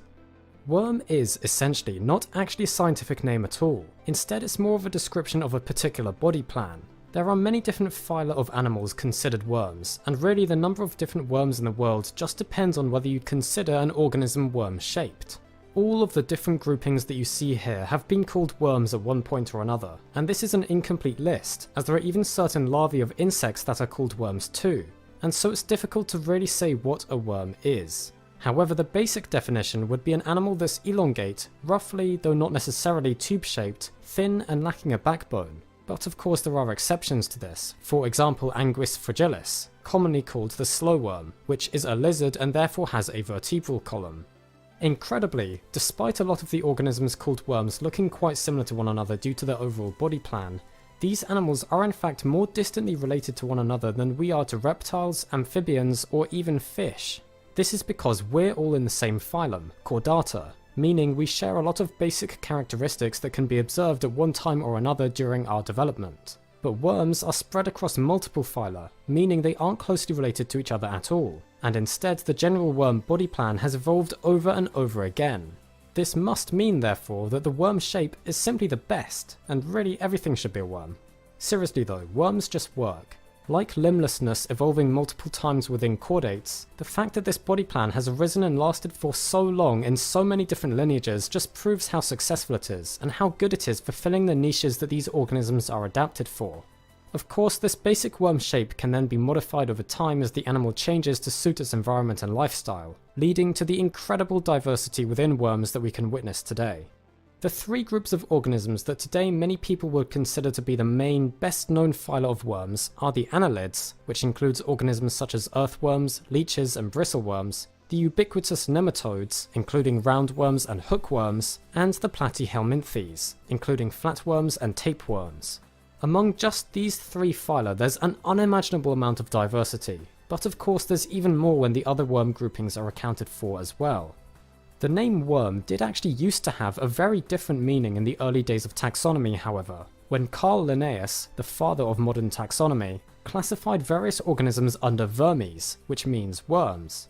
Vermes was essentially a collection of all non-arthropod invertebrates and was separated into 5 orders, encompassing a huge variety of animals that today are spread across all sorts of phyla, such as the earthworms, slugs, jellyfish, barnacles, clams, hagfish, snails and corals, just to name a few. But today these organisms are classified much more distantly from one another, and worm is no longer a very technical term. Other naturalists also use the term vermes, most notably Jean-Baptiste Lamarck, but in his classification he split the vermes up further, as later biologists would continue to do until vermes no longer became a useful grouping, and a view of worm taxonomy as we understand it today arose. Worms of some sort are found just about everywhere on Earth, from the deep sea to the soil and even inside larger animals such as humans, and estimates of the number of species of worm in the world range from over 250,000 to about 1 million. But of course the number depends greatly on what you count as a worm. And not all of these worms have even been named or described yet, with potentially hundreds of thousands of new species out there waiting to become known to science. As Emily Grasley of the Brain Scoop says, I think everybody should be a worm scientist. So hopefully this video has helped to give you an understanding of just how remarkable worms are, and why the question of what is a worm is a little more misleading than you might initially have thought. I hope you'll join us for the rest of Worm Week as we explore even deeper into the worm world. We've got all sorts of great stuff planned, it should be a lot of fun. There's just so much to learn from these wonderful creatures, and we've only just scratched the surface. Fucking No Man's Sky, play around. Motherfucker, if you don't know, go check it out. It's a Ma, quit leaving me alone. I'm trying to make a song, Mom. Stop it. Get out of here. No, no, no. You don't love me, and I know now.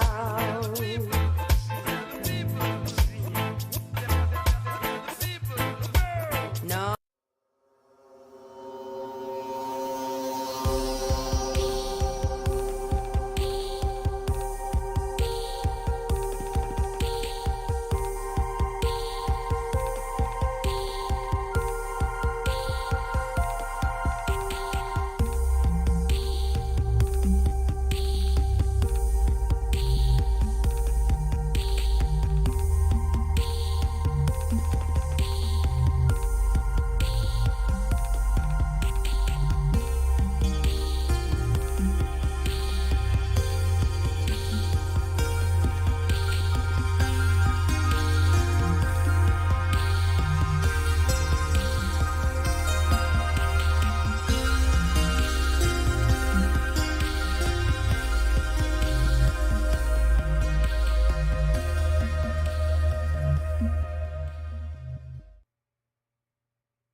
softly.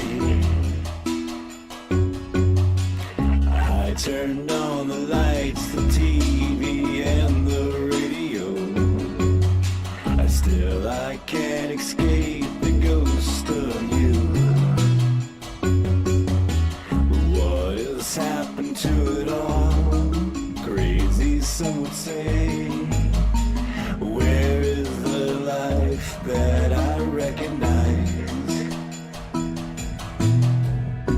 But I won't cry for yesterday. There's an ordinary word somehow I have to find. And as I try to make my way to the ordinary world, I will learn to survive.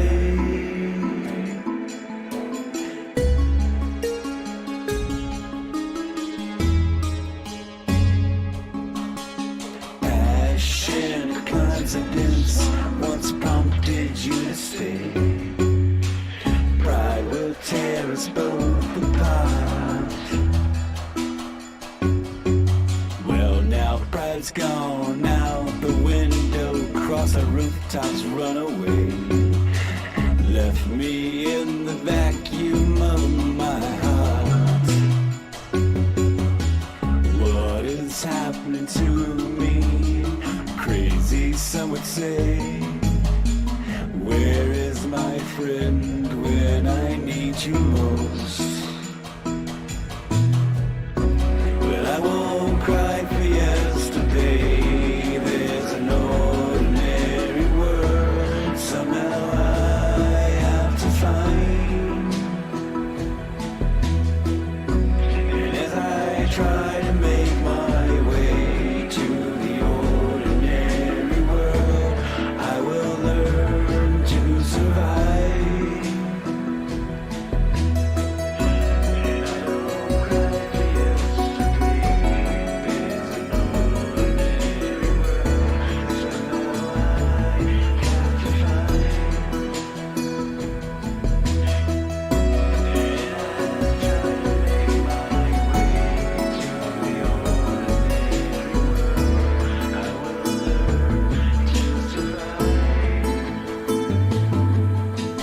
Papers in the roadside telling of suffering greed.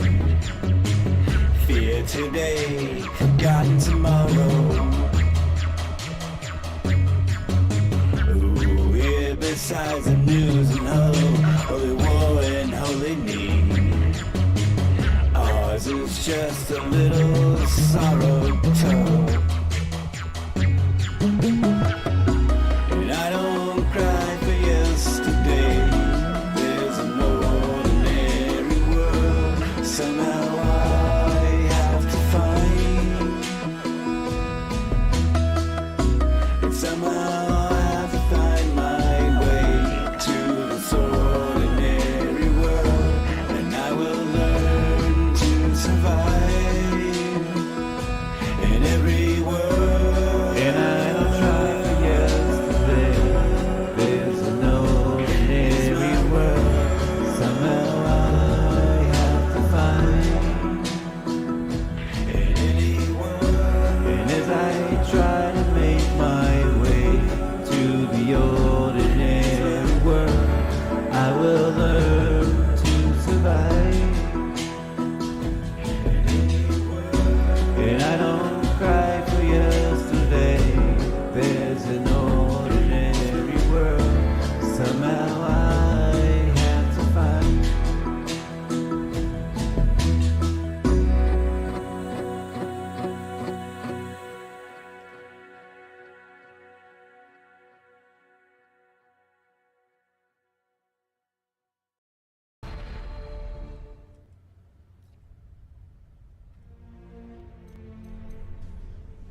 There are only a dozen peaks in the world that rise 5 miles high.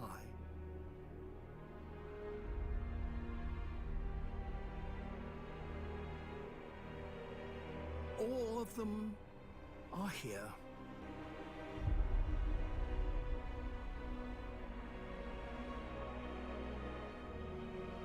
These mountains are among the most hostile places on Earth.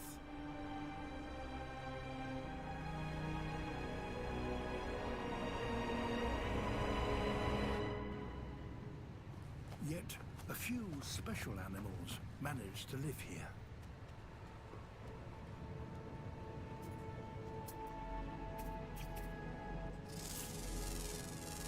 Like all creatures of the high mountains, they have had to adapt both their body and their behavior in order to survive.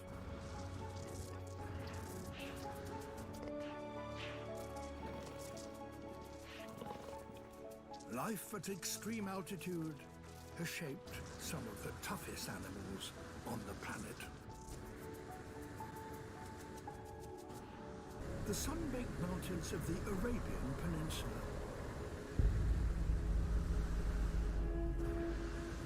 They may only be a fraction of the height of the Himalayas, but they are still so dizzyingly steep that in many places it's almost impossible to get a foothold.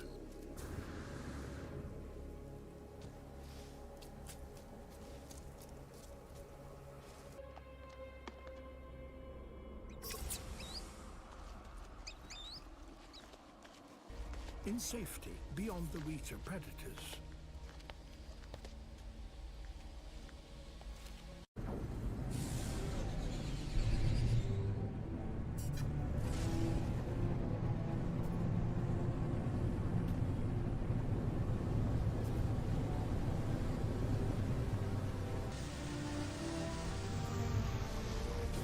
The Alps, Europe's highest peaks.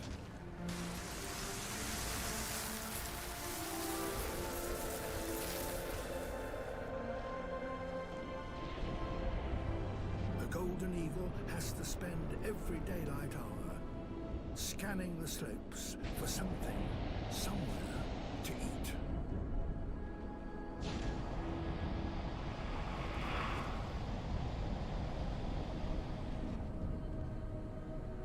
Her 7-foot wingspan allows her to glide effortlessly for 100 miles in a single day.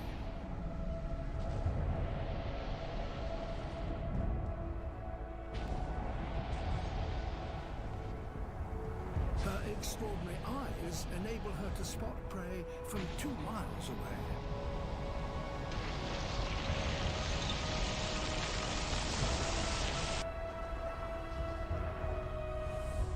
But she is not the only one who's looking for food. When she spots a chance, she must move fast.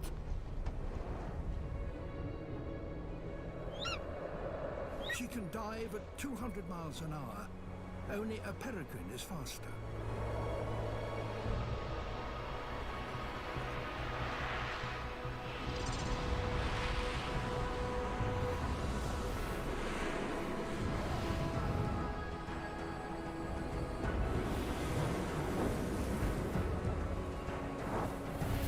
This is Africa's Mount Kenya. It's 17,000 feet high, which giant heathers, lobelias and groundsel grow on its upper slopes. They all thrive in the tropical sun. After all, every day is summer. But once the sun sets, every night becomes as bitterly cold as winter.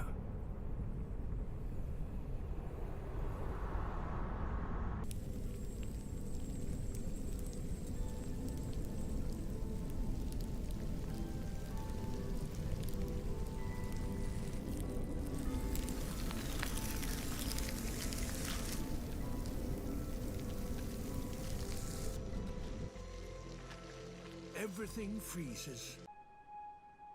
Dawn in the high Andes.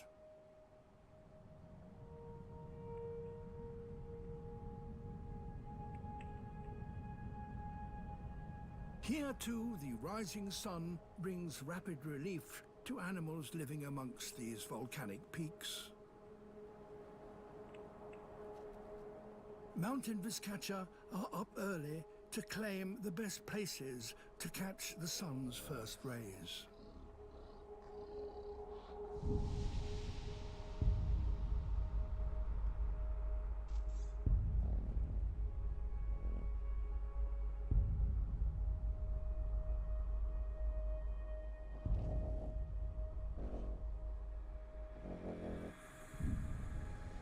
For others up here, the sunrise is even more welcome.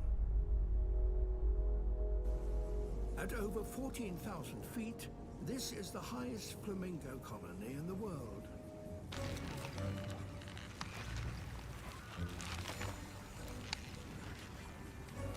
Walking on thin ice is always risky.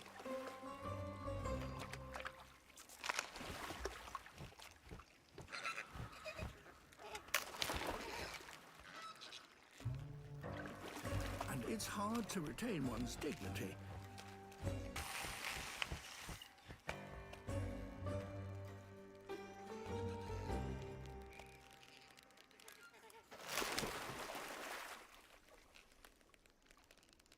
At these altitudes, the sun's power can quickly turn from salvation to threat.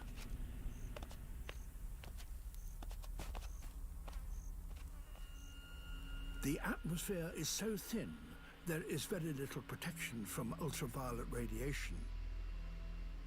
By mid-morning, it's risky to linger out in the open.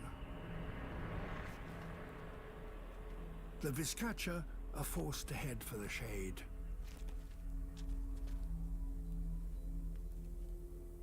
There is nowhere to hide.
Why, hello, No Man's Sky space travelers. It's Little Gek here, and you guys know I like to rock it out. But we've called in a little bit of help from the professionals today. We have the one and only Euclid Philharmonic Orchestra backing me up today on this special track.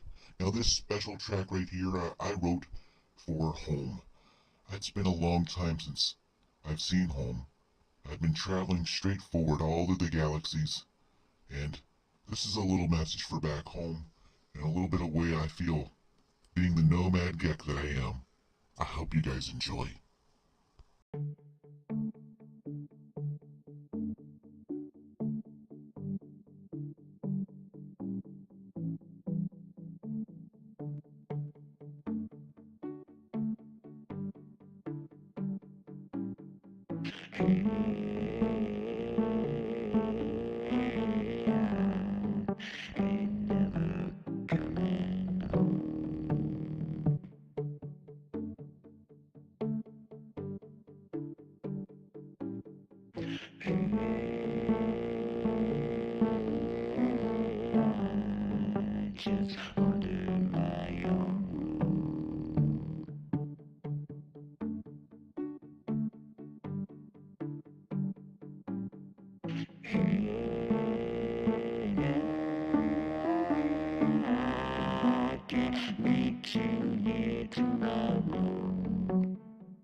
Say goodbye, don't follow.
simulation breaker. I am the Nip Nip Starter, the wicked Nip Nip Starter. No Man's Sky Incubator, the community instigator.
Simulation breaker.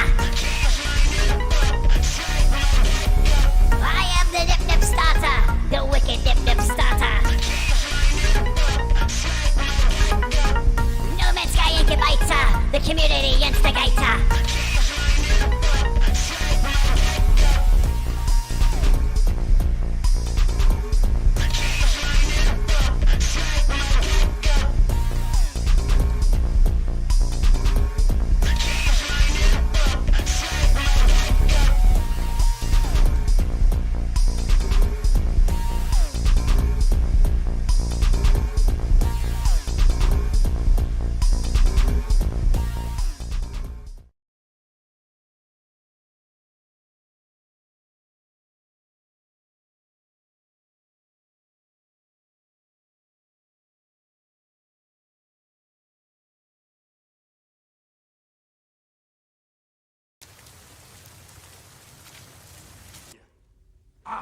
Planetary and 10,000 years of fresh air.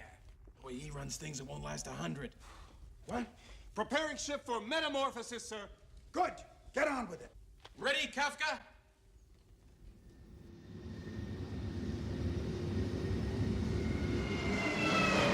Look, it's Spaceball 1. They've reached the air shield. And it's opening. The ship's too big, they'll never get through. How are they gonna get the air out? I don't see any hoses or anything.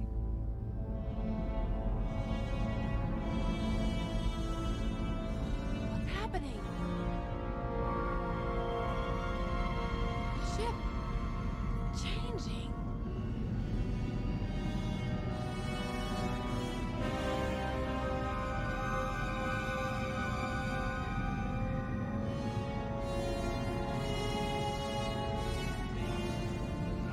Gosh, it's not just a spaceship.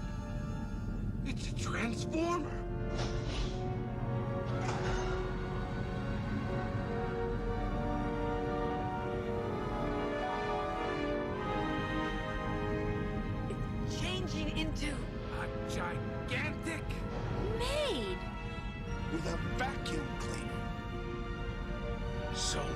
That's how they're gonna get the air out.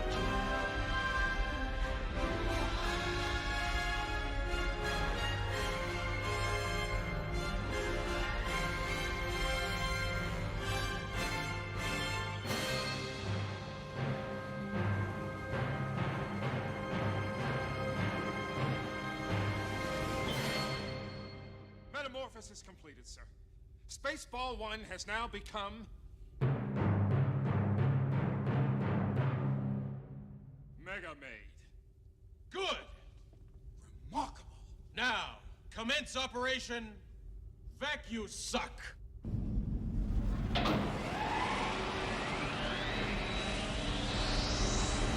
Suck, suck, suck!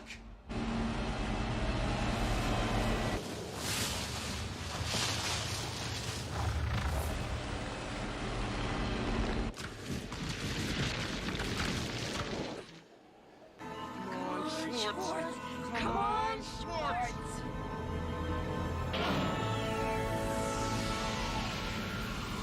Helmet, what's going on? Sanders, what's going on? It's Mega Maid. She's gone from suck to blow. What? They're getting all their air back. Do something! Do something! Do something!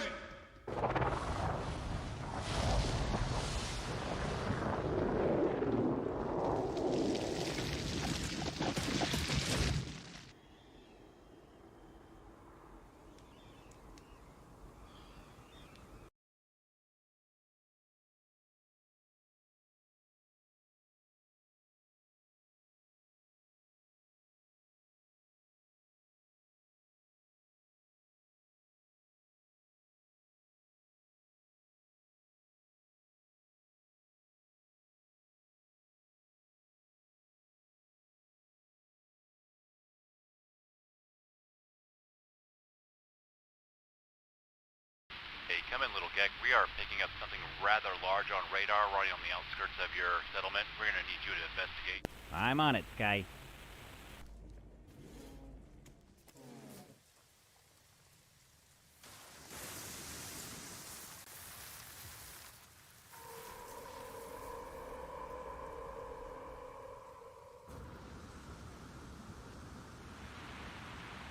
Let me get up in here and get a little foothold here on the cap here. Just our normal sandworms yet. Hold up a second. Oh my word. Sky Masters, you're not going to believe this. What you got for me, little Gek? I believe that I'm looking at a giant tarantula. Permission to proceed. Proceed with caution, little Gek.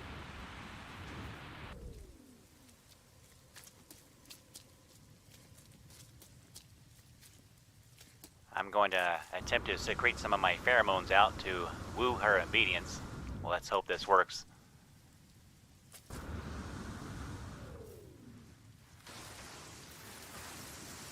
Sky, are you picking up the live feed from Telamon yet? Roger that, little Gek. I'm just in awe of what I'm seeing. I'm going to get in better position and send the drone up.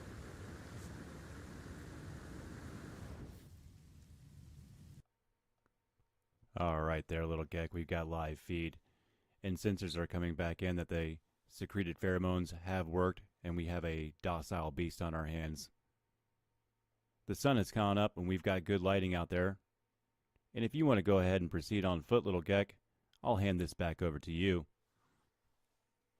Alright, Sky. I'll see if I can find some neat secretions, or at least some fecium samples.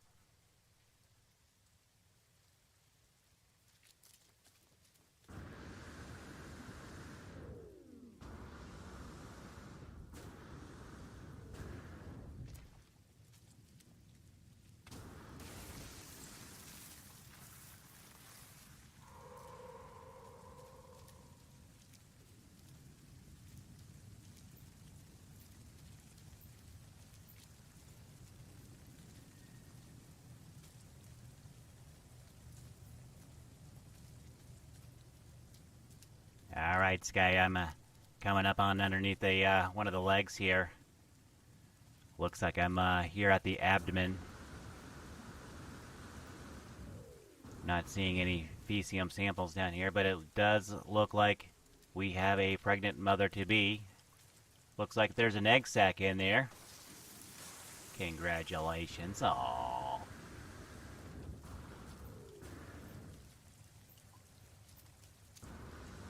Alright, Sky, I'm gonna get a little hair sample over here for you.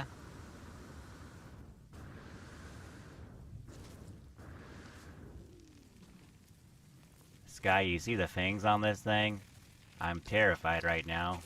How sure are we that, she's fully sedated? I've sat next to you in the ship for over 16 million light years, little Gek. I know what your secretions do. It's a lucky miracle that I'm still here. Well, I know that you like it when I tell you to roll the window up because I'm a little cold. How about some silence for the rest of this mission? Tell you what, give me a bird's eye view, and send out the drone one more time, and come back and have some coffee.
We've passed on all we know.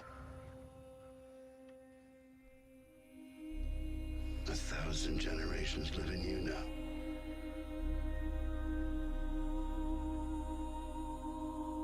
But this is your fight.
Be with you.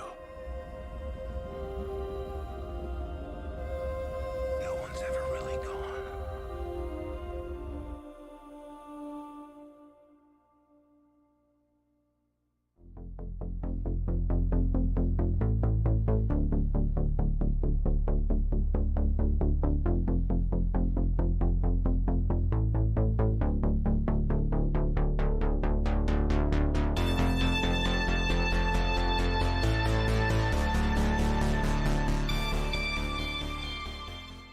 These Blog Talk radio broadcasts are meant for educational entertainment purposes only. Any resemblance to real persons, living or dead, is purely coincidental, unless otherwise stated. Shows may appear closer than they are. Listen only in well-ventilated areas. Contents may settle during broadcasting. Do not listen while operating a motor vehicle or heavy equipment. It may be too intense for some. Listen. All models are over 18 years of age. Precious if listened to live. Subject to change without notice. Sounds may be simulated. Listening constitutes acceptance of agreement. For out-of-the-box thinkers mostly, not ever seen on TV. Contains a substantial amount of non-tobacco ingredients. Sounds made in time, vague, slippery when wet, not edited for television. Keep cool, listen, and process promptly. Not responsible for direct, indirect, incidental, or consequential damages resulting from any defect, error, or failure to perform. Penalty if used only for private use. Share with your friends.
Strangers to updates and show.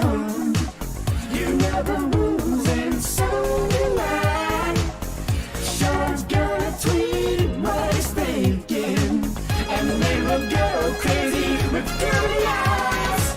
I just wanna touch on how I'm feeling. I wish Sean could make me understand. I'm never gonna give a gap. I'm gonna let it go down. I never jump right on the gag. I'll desert you. The dates are free. If it's all frontiers for me, just like the others, I will desert you. We've been playing no man's skies alone. Our hearts were aching and yet to shine. Inside we both know what's been going on. We know the game and we're gonna play it. And if you ask me how I'm feeling, I don't know. Tell me, Sean. I never give up. I never let up down. I never turn it around. Desert you. Everything's so free. And so the frontiers will be just like the others have been. And I never desert you. Yeah. I never desert you guys. Frontiers is being worked on as we speak. We're doing the best we can. better, you Sean. I feel a little bit better. You know we're gonna give you up. Oh! You know we're gonna give you up. Never gonna give you up. Never gonna give, never gonna give, never gonna give a get up. Never gonna give, never gonna give, never gonna give get up. Never gonna give, never gonna give, give a get up. Never gonna give, never gonna give, give a get up. Never gonna give, never gonna give, give a get up. Ow! Oh yeah, buddy. That is sunshine. Thunder and little dick. Sail the boat. Every adventure's will drop. Don't you worry. It's on its way, baby. It's free. So we'll find this way. Just like the others. Just like the mothers, baby. Never gonna give you up. Thank you, Sean. But I'll let you down. I won't let you down either, baby. Oh. Woo! What do you say about that little dick? I'm feeling pretty good, Sean. If you feel a little better, Dick, hell yeah, baby. I want you everywhere, little Dick. Thank you, baby. If you don't look back, and all you see one self-footprints, little Dick, that's when I picked you up and carried you to the next update. Oh, that's so sweet, baby. I love you guys. We love you too, Sean. We're gonna give you up. Back at you.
Alright, and welcome back to another edition of Lifestyles of the Rich and Famous and No Man's Sky.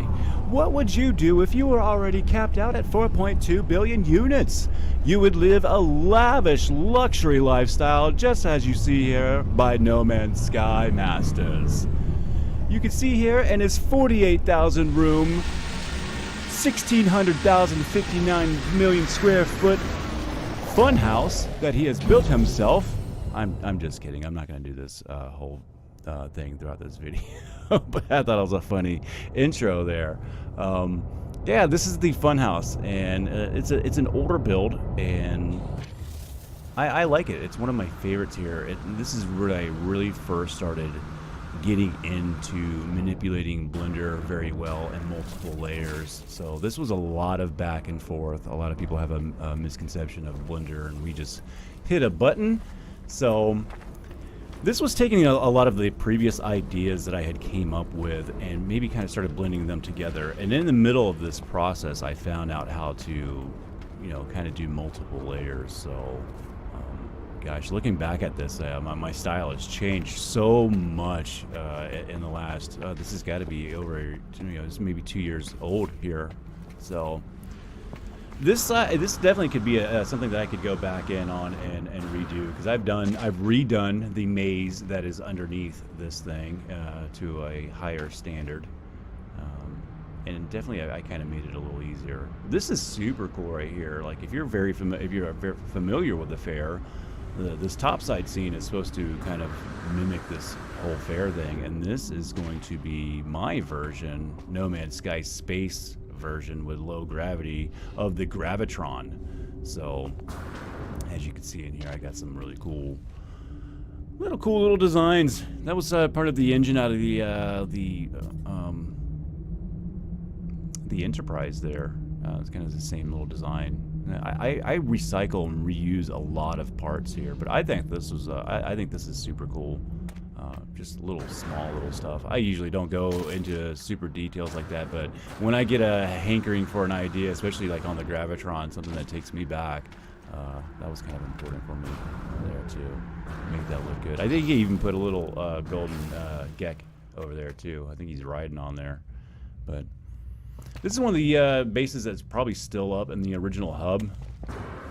I obviously delete a lot of my bases. I can't have 400 bases up at the same time, but this one's kind of always stayed up because I think, you know, the funhouse is just kind of cool. You know, you go to all these other builds and they got a room and everything else. You're like, oh, cool, a room. I'm sitting in a room, looking at a room, and you know, I'm not clowning on anybody's, you know, builds like that, but it's a lot more interesting, I feel like, and definitely different if you come over and see something like this.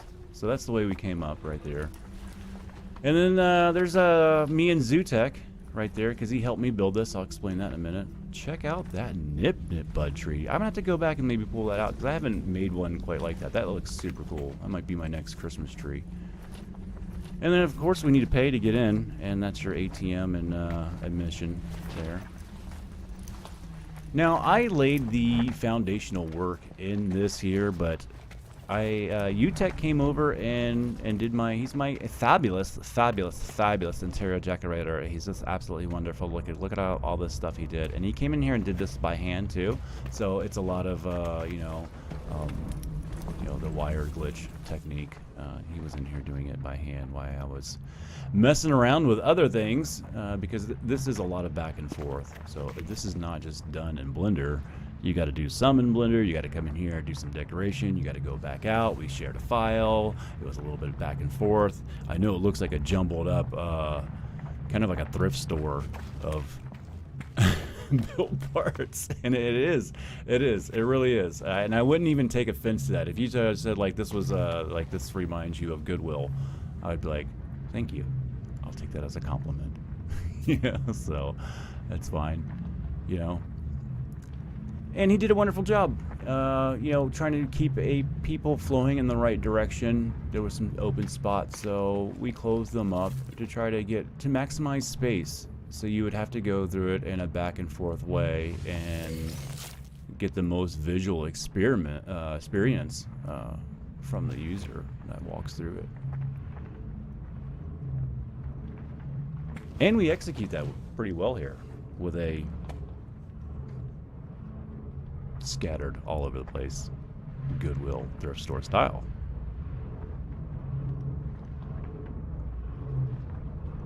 It's just so neat. It's nice to walk through here and see everything. And I do it really slowly here. I usually don't go this slow through my videos nowadays, but I'm actually appreciating kind of like looking at the art. I don't think the viewers like a slow walkthrough like this, but I appreciate it. I don't know if you do or not. Let me know in the comments if you've even gotten this far in the video. So, you know, because it's definitely pretty neat. You know, do you like a quicker walkthrough? Do you want a pan shots? Do you want to get intimate like this, like you're actually walking through, like for the first time? You know, and it might be like I think I've done that too. Like I've had I think this is me because I'm looking at key points, but I've definitely had my wife do the maze and record her because we've redone the maze. And again, UTech with his stuff, you know, he's got this shrine over here. What is that little thing? I have no idea. Someone tell me what that thing is. Is that like something? Obviously, UTech really likes that, and he put a shrine there. I do like it. These little pill bugs are just a great, simple idea. And they're so sloppily done over there, too. Like, some of my work, I look back at it now and I go, geez, man, can you just spend like 5 minutes, just a little bit extra time? But I don't really have it, you know? I do all this stuff in very little amount of time, and that's why I like Blender, and I like being able to manipulate things and having more options, because with a little bit of time, you know, heck, a lot of times, you know, if you're you work full-time and you come to sit down at a game, you can't even sit down at a game anymore. Oh, we're gonna sit down and play a cool game. You ready to play some No Man's Sky? Oh, hold up a second. I got a 27 gig update. Never mind. Ain't gonna happen today. Oh, I gotta resave my save and then join you. You guys know how it is. It's just, game is not easy anymore. A lot of cool stuff with the plants. I try to keep it organic and a little bit, you know, definitely showcasing some of the cooler plants. And we've gotten a lot more parts since this. Like I said, this is a 2-year-old build, so, and I don't think I've come in here and really added anything. Always, when I turn my microphone on, the neighbors have to go out there and let's blow the 4 blades of grass off my driveway there. Cool, let her do her thing. Yeah, I like how it's so jumbled. It almost gives you this feel here, like the place is being turned and flipped upside down, and that was the vibe I wanted to go for, especially at this end here. I wanted it to look like the place was in still life of like a wreck, or just being spun around, or there was no gravity, kind of a feel. Kind of make your stomach kind of feel weird and drop. And I kind of feel that here. I get that vibe still. I think it could do a lot better now. 2 years has been a lot. But I look back at this, and I think this was a pinnacle point in my building career. For sure. And I miss UTech. Man, UTech, man, I'm going to put a link to his channel down there. He's got some really cool content. Makes some music, does some other gaming stuff, and I know he has some software demonstrations that he does for some things. So, you know, it might not be your thing, but you never know. You know what your new hobby is by watching something, you know, some new. I mean, obviously people that are watching things like this are interested in art, video, audio. Even if you don't think that you are, you may find yourself in the middle of doing a new hobby like that. Just like me, I like to mix my hobbies together. So if you look on my channel, I've got a lot of music stuff, and I usually do music to my videos, but this time I just wanted to do a talk through because I really like this build a lot. And why not do a talk over? You guys are tired of hearing my the same beats off that one album. I'm working on some new stuff, so, and I thought this deserved a little bit of commentary. This is a super cool little piece. I probably should go back and visit that little piece and do something with it. I love animated parts. Anything that has some movement to it. You just can't get away with a lot of it in the game. But even since this build, I can tell that there is definitely some visual enhancements and some improvements. I could go back and do this video again and it would look a lot better. Just remember, this thing is old.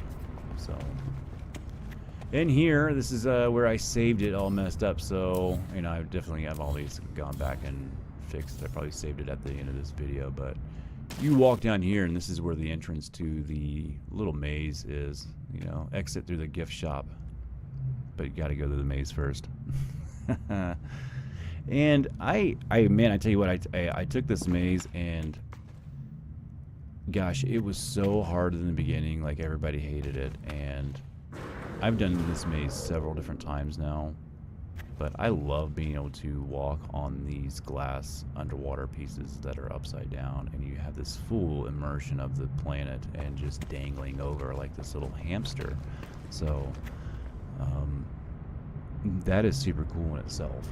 Also, the maze is kind of it was designed to kind of for you to be fooled by it. So you come up to it and especially on the other one where I've done the maze, I let you look at it from the outside and you're like, okay, I got this guy, I can just follow it from the top, I can you know, draw it out. But you get in here and you start running into these invisible walls, because I've taken these corridors and I've doubled one up and I just turned 190 degrees. So you'll walking down and you're just gonna go boonk. You're gonna run right into this little invisible bubble. I obviously have done this thing plenty of times, so I can walk through this thing. And on the new maze, where I've made it pretty hard, I just kind of copy and flip and invert the same maze over and over. So you're doing it backwards, forwards, upside down, and in a different way, and inverted. So good luck with trying to figure out the key to that, you know. I'll be doing a video on that. I'll actually do a walkthrough on that one personally and commentary over it. So with that being said, I think we're probably getting here towards the end, and you know, it's a good build. It's pretty cool. Maybe I'll go back and revisit it again and do a higher quality video. But we'll be stepping out here in a minute, and I'll do my fly out shot, and you guys can do the fade out. But while you're doing that and enjoying this and everything that we've just been through, hit that like and subscribe, man. We got such a common ground. It's No Man's Sky, plus I'm funny, and I do some music and some chill stuff. I think we can get along. Hit that like and subscribe and find out. Hit the little bell if you want. Bye. Fucking No Man's Sky, play around. Motherfucker, if you don't know, go check it out. Ma, quit leaving me alone. I'm trying to make a song, Mom. Stop it. Get out of here. These Blog Talk Radio broadcasts are meant for educational entertainment purposes only. Any resemblance to real persons, living or dead, is purely coincidental, unless otherwise stated. Shows may appear closer than they are. Listen only in well-ventilated areas. Contents may settle during broadcasting. Do not listen while operating a motor vehicle or heavy equipment. May be too intense for some. Listen. All models are over 18 years of age. Precious if listened to live. Subject to change without notice. Sounds may be simulated. My great Gek father used to tell me stories of the first spawns and how they were taken out by the Aryans and their sentinel beings. They did a lot of damage to my people. We wrote a song about it. Here it goes.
What the hell is this shit right here? That's a new No Man's Sky cover band. Get your balls out of my face, sit down and hit play.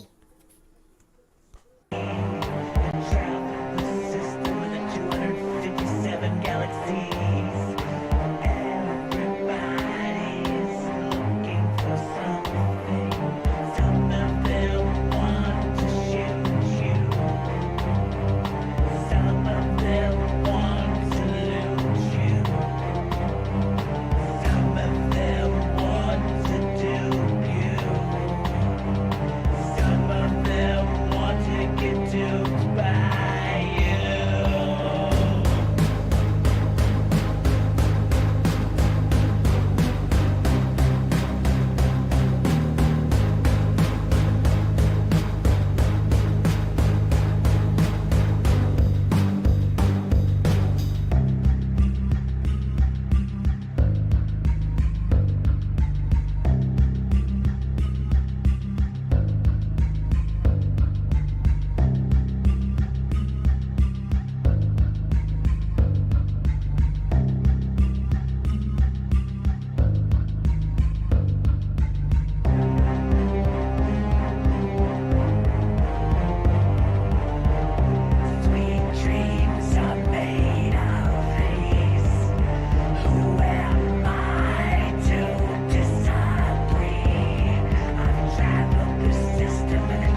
No Man's Sky?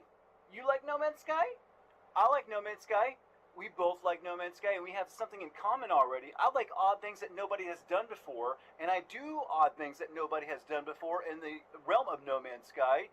So you should maybe go check those things out. They're underneath. They've been buried so far, nobody knows about them. Go check out all these cool videos of mine, and then smash that like and subscribe and hit that little bell down there so you know when that next video that nobody's seen has come out, and you can be the first one to comment. I'll see you on the next video, guys. Peace.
What's up there, Viking? You look a little down.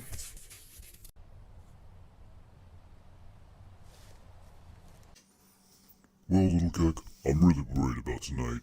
I'm not really a people person. I mean, I like to kick people's asses, but I don't know about karaoke in front of everybody. You know, for a big tough Viking, you can sure be a bitch sometimes. You know, you gotta get up there and sing like nobody's looking. And you gotta sing that shit out like it's Viking 99, baby.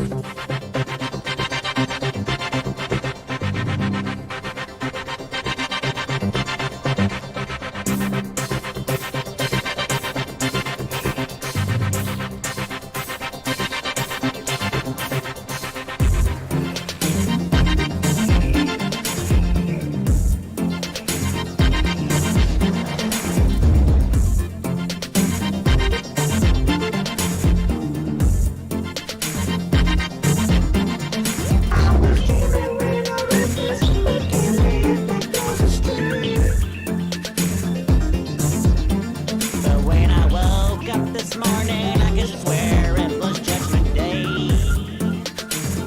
Come on, Viking. The sky was all purple, there was people running everywhere. Oh, yeah. Trying to run from the station, you know I didn't even care. Put some soul in it, baby.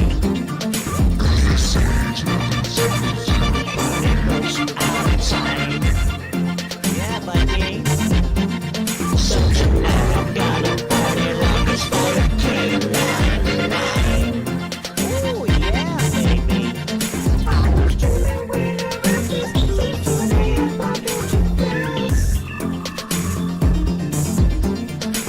But life is just a party, and parties weren't meant to last. Now, this party's gonna last forever, baby. Rolling sound around us, my mind's just prepared to fight. Vikings love fighting. If I gotta die, gonna listen to my body tonight. There you go. Listen to your body. Secrete a little bit, baby.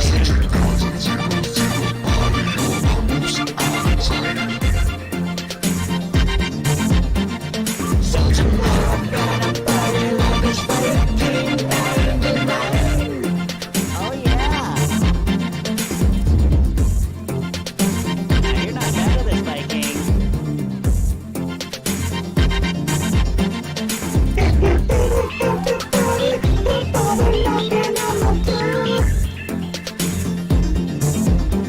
I got a lion in my pocket, and baby, he's ready to roar.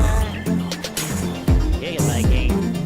Everybody's gonna burn with the smoke, all day.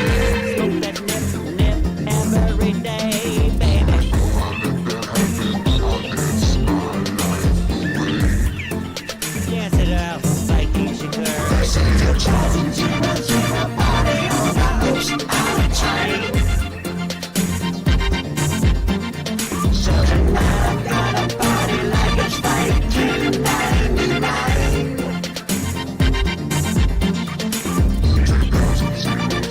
party on the house out of time. So tonight I'm gonna party like it's Viking 99.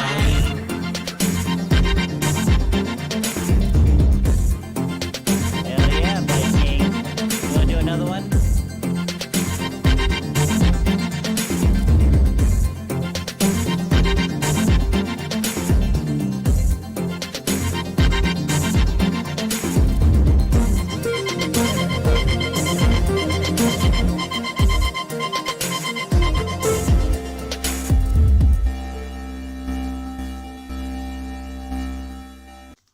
Oh, graw.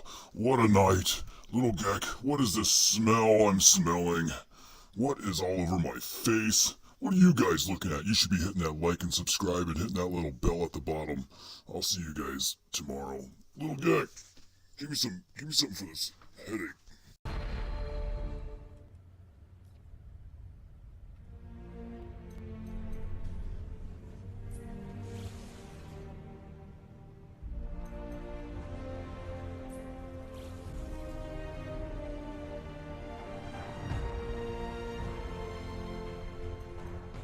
worms are fantastic animals. They're incredibly important for life on this planet, and the variety of worms on Earth is truly astonishing. But what are worms? The name is a very broad term that can include an enormous diversity of organisms, from the familiar earthworms to the tiny parasitic worms and the weirdest of deep-sea living worms.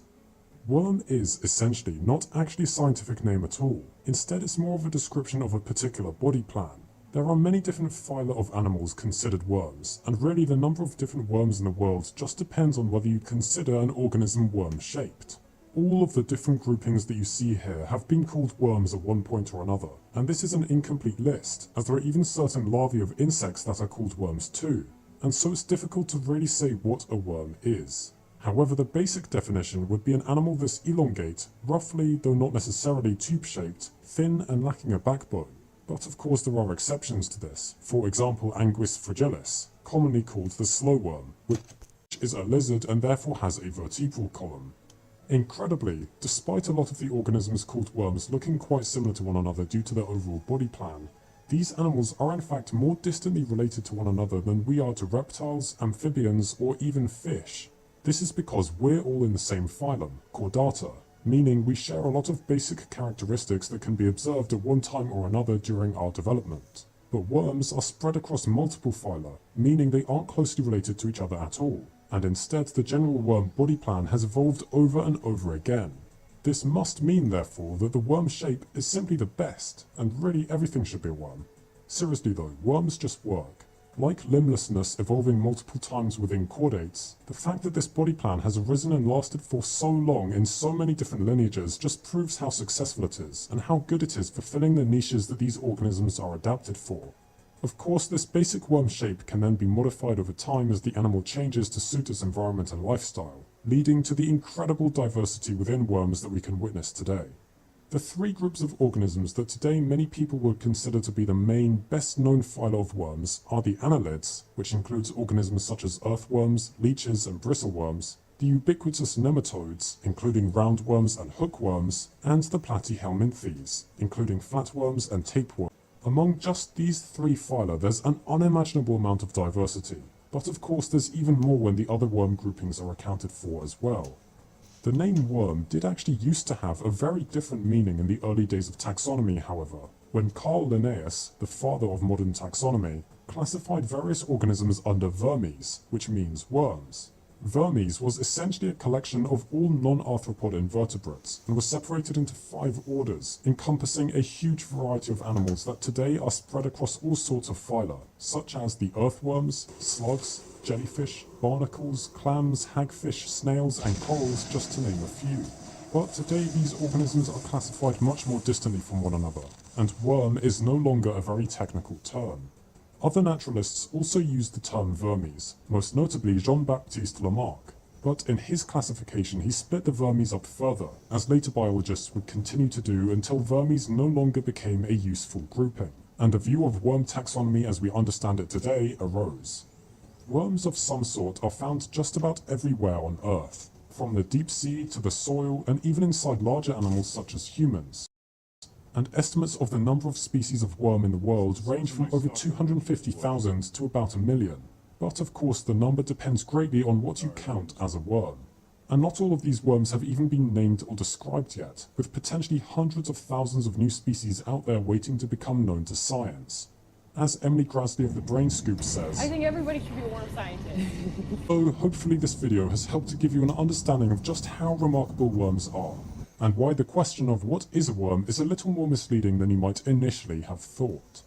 I hope you'll join us for the rest of Worm Week as we explore even deeper into the worm world. We've got all sorts of great stuff planned, it should be a lot of fun. There's just so much to learn from these wonderful creatures, and we've only just scratched the surface. Fucking no man's sky, play around. Motherfucker, if you don't know, go check it out. It's the Ma, quit leaving me alone. I'm trying to make a song, Mom. Stop it. Get out of here.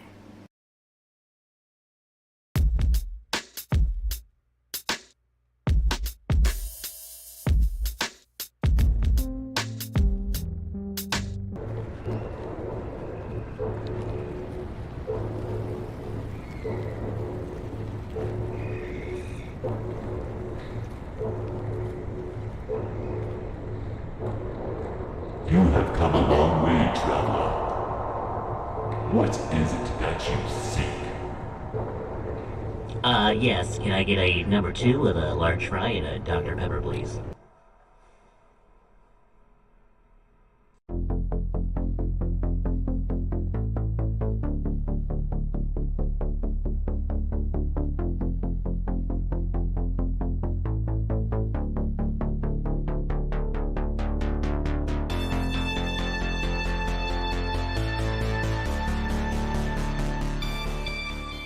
All right, Sky Masters. I got asked again today, something I get asked a lot, and it's pick your favorite photo. And I don't know, man, this is something that's gotten harder for me over the years. It's just gotten a lot harder for me. And I tell you what, this time it's gotten easier for me because I just, I got to think outside the box. I got to find a loophole, and that's what I do. I'm such a weasel. So we're going to talk about some of my favorite photos, and we're going to look through some of these things, and I'm going to show you how I got around this question. And yeah. So we got some cool stuff up here. I got we see some older build things here. I don't even know what that is in the top left corner. Let's zoom in a little bit on that. Some kind of an array gun. I see the Tesla nightclub build. Part of the first the maze that we had. The robot guy. Little UFOs. We got the Eiffel Tower in there. We got the park that's in front of the tower. Some weird mushroom thing. Here's the fun house. Look, it was like going down memory lane here, guys. This is pretty cool. Got the teepee with the lights hanging out of the top right over here. What we got here? Just some duplicates here. Oh, look at this jumbled mess. This was like some weird labyrinth thing that I was trying to make at some point in time. The Gek Shack, that's made its debut here recently. Oh, look at that deep sea dive right there. The Isle of Telemon. I mean, how many builds have I done? I'm getting up there. I got to recount, man. It's got to be 3. I got to build for every day of the year. I can honestly say that with certainty, probably more. Okay, here's the clock tower from Back to the Future. Cool, cool, cool. We got the pirate ships. Just cool shots. Custom ships in there. Look at these big old sand. Oh, look at these. I love this picture right here. This was a cool time when the wires came. Super glitchy. All kinds of weird stuff was happening then. Deep sea dive right over there. That was super deep water. I remember that day. Chilling out with the black hole there. That's some wicked stuff right there. The first interstellar build. I need to get it back to that status. That was the best looking one, and it was probably super easy. And I've been trying to nail that again, and I don't know what I did that first time to make it look so dang cool. I know I didn't do anything magical. It was something easy and lazy, I'm sure. Man, look at the rows. We've got the female form, the huge Borg box, another city build, whatever the heck that is. I mean, some of the artwork, you can't even give a name. It's just like, it's that thing with the lights that's like this, Cool custom ships and everything in here. This is just awesome, man. This is cool stuff. We're just going down memory lane. There's a whole bunch of photos. How do you pick one out of all these cool things? Bugs. I've got big spider builds. You guys have seen all this weird little light things. All this experience. This is when I crashed the ship. Huge Diplos. Oh, look at that photo. That's one of my favorite photos right there. I could probably pick that photo as honestly one of my favorites with the old pieces going through it. The hula hoop, I ended up putting that around myself. That build is cool right here. That was a cool build. What else we got in here, man? Yeah, we got the Death Star and the Enterprise chilling all in one. Krakens, we got the Kraken builds down there. Cool stuff. We're just gonna kind of spin around here and look at some things. So it's hard to pick one, you know what I'm saying? Here it is, like huge fish when I'm sitting inside of his mouth. There's a little Gek. This is kind of new. This was super huge. We're actually going to be putting these mods back on and going and having a good time while we can. It's already wins of updates and stuff. 4-leaf clovers, man. I got a new spot that's 4-leaf clover heaven. And we're going to check that out. Getting tied up in the lights. Just so cool. So I can't pick just one photo. I mean, look at all these. The flower of life. I could go on forever through my 10,000 photos and just keep going and keep going and keep going. And there's always something there. So I just had to go, you know what? That's it, man. Let's just do a mosaic. And let's just let's do the mind-blown mosaic of the 10,000 photos that I have, and that's what I got here in front of you here now. And we're just gonna go. We see how like we look to it. I can't post a photo of this because it's so high res that you just can't understand it. We've got to go into it and dig and microscopically go through this and check it out for you. So that's why I did the video like this, because I think it's cool as shit. You know? Anyway, man, I love you guys, man. Eat your peas. Call your mother. Tell somebody you love them. And I'll see you on the next video. Bye. No Man's Sky? You like No Man's Sky? I like No Man's Sky. We both like No Man's Sky, and we have something in common already. I like odd things that nobody has done before, and I do odd things that nobody has done before in the realm of No Man's Sky. So you should maybe go check those things out. They're underneath. They've been buried so far, and nobody knows about them. Go check out all these cool videos of mine, and then smash that like and subscribe and hit that little bell down there so you know when that next video that nobody's seen has come out, and you can be the first one to comment. I'll see you on the next video, guys. Peace.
Hey guys, remember to hit that like and subscribe button.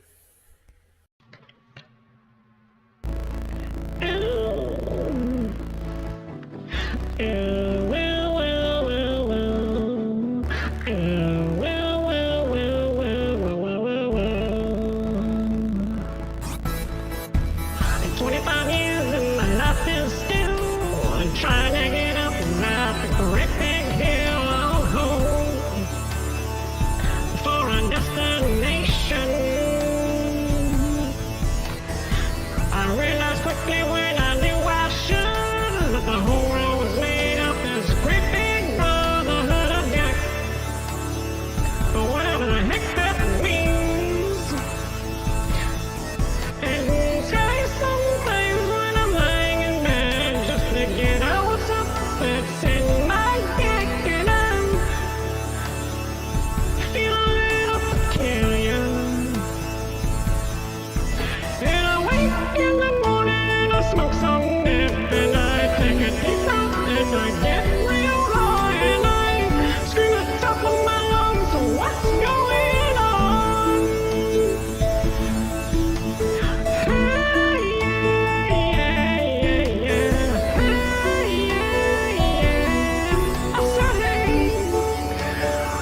What the heck is going on? What's going on out there in the galaxy, guys? Little Gek is so concerned. And here at the Fort Complex, we've been watching Planet Earth, and we don't like what we see. You guys need to hold hands and get along.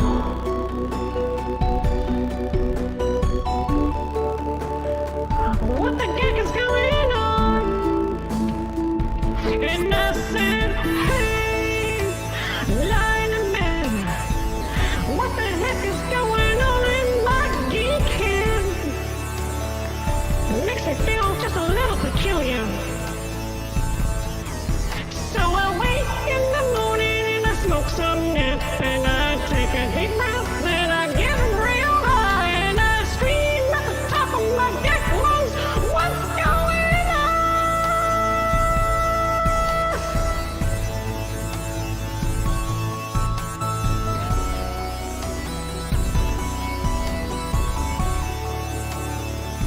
What the heck is going on?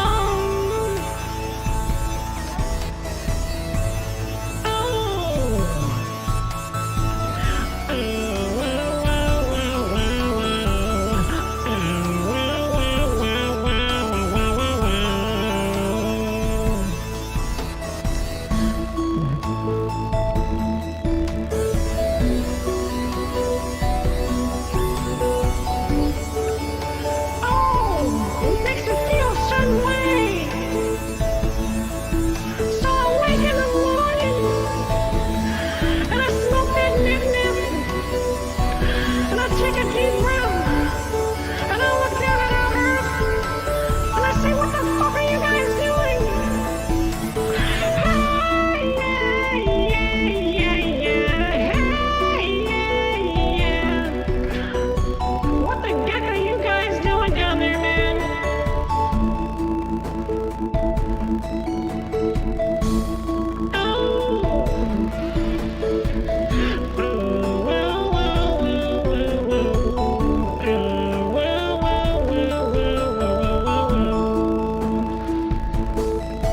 So I wake in the morning and I smoke some nip. I take a deep breath and I get real high. I scream, what's going on? I wake in the morning and I smoke some nip. I wake in the morning and I smoke some nip. I wake in the morning and I smoke some nip. I wake in the morning and I smoke some nip. Oh, I wake in the morning and I smoke some nip. I wake in the morning and I smoke some nip. I wake in the morning and I smoke some nip. I wake in the morning and I smoke some nip. And then I look down at Earth. And I say, what the heck is going on down there, guys?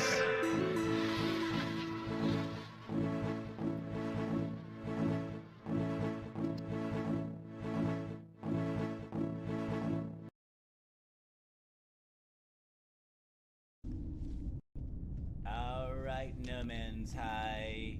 I can't get the other camera to work right now. I don't understand why I can't get the other camera to work. Let me get the microphone up a little bit better so you can at least hear me properly. My face doesn't really matter, really. We could just turn that off. But I'll tell you what, people like it, I guess. It makes it more intimate, I guess. And you guys want to be real intimate with me, I know. So, well, I tell you what, we are rocking around the Christmas tree. I hope you get some nip. Walk with me through this cave, and we're gonna take a trip. Rocking around this Christmas tree.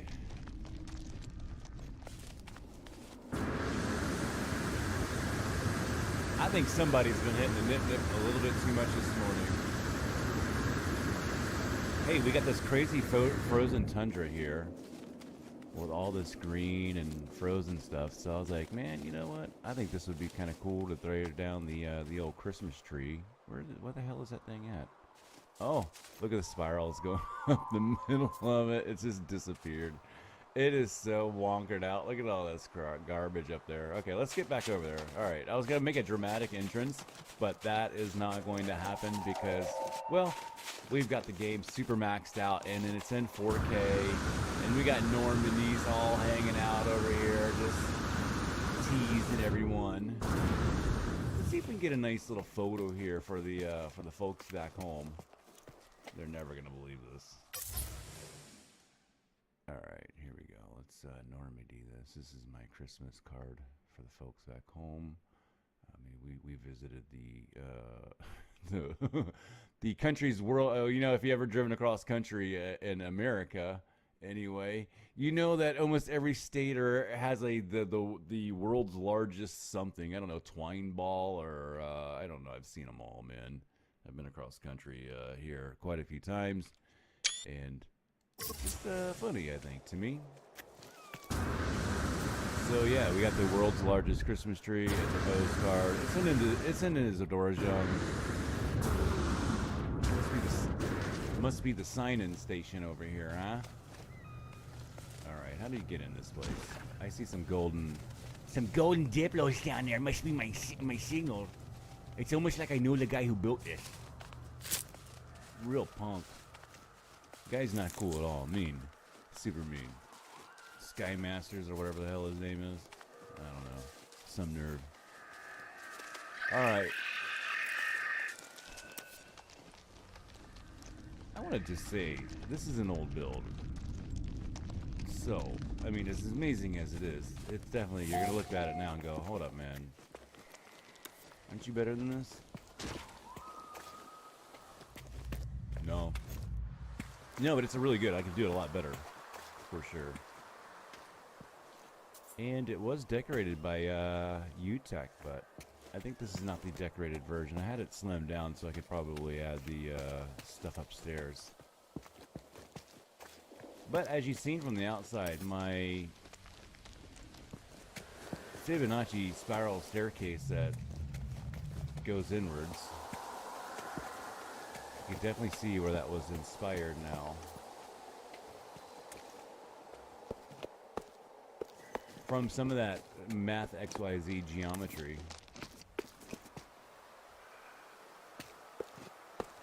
It could be done a lot better with different pieces. This is pretty lazy. I'm almost sad.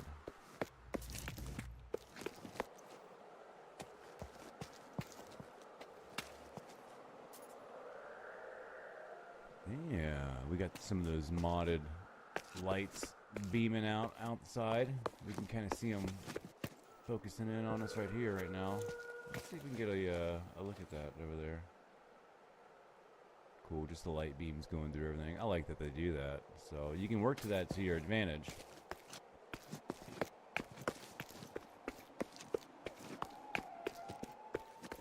This needs to be redone. Look at the garbage. It is straight up garbage.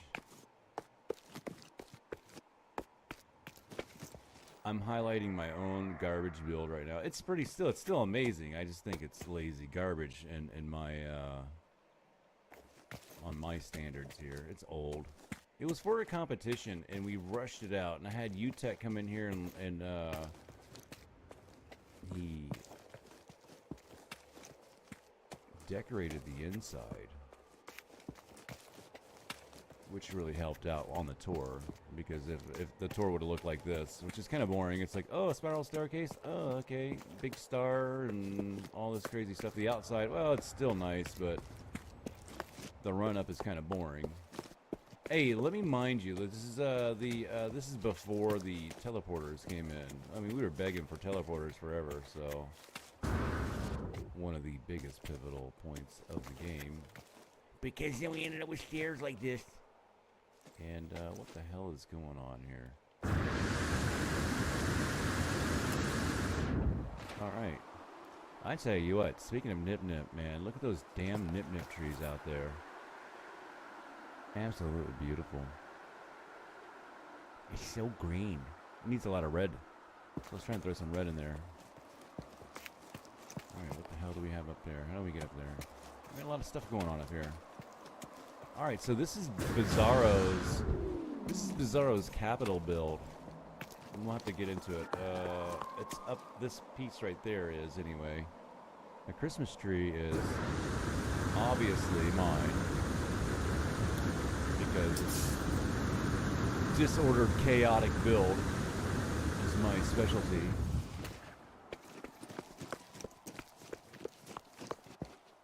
So yeah.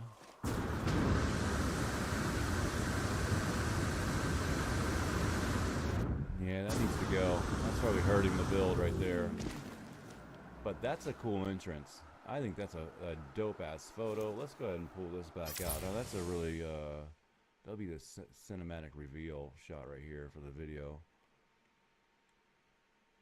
Now, just absolutely wicked. Let's walk in here and look at this thing. Now, as soon as I step onto this platform right here, this is not my build. This is Bizarro's.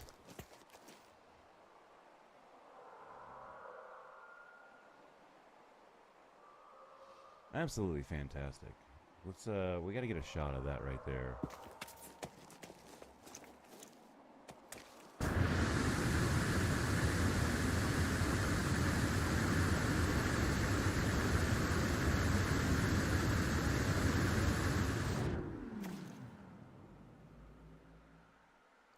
Yeah, there you go. You can actually get some justice here on this piece.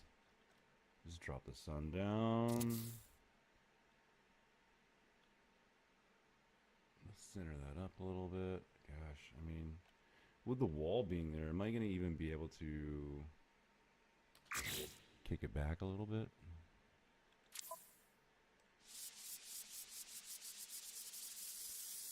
Alright, there we go. And that is the shot, if you ever seen the shot, I guess. I mean, does it get any better with contrast of any sort, other sorts? As dark as you can. Guess so. Now, I bet you it probably would look a lot better if we turn the light switch off and make it red. Right? Isn't that what happens? Let's get a shot of that here real quick here. Chink. What's it? There it is. Chink. I was waiting for my chinks.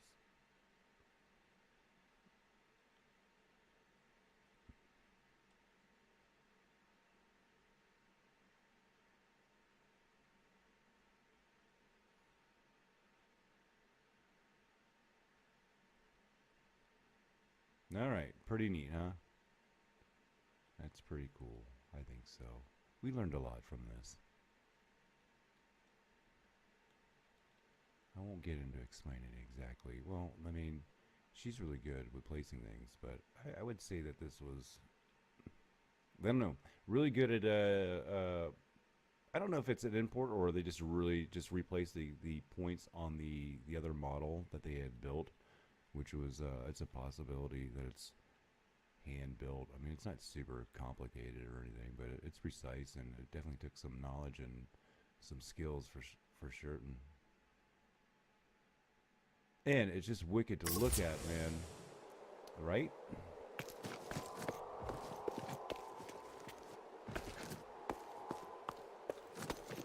Stunning and beautiful. No, I don't know what happened to Bizarro. They seem to just kind of, well, I mean, I fell off too, and I've changed my name, and I get it. So, I was going to say, I don't know what happened to them or why, but I know why.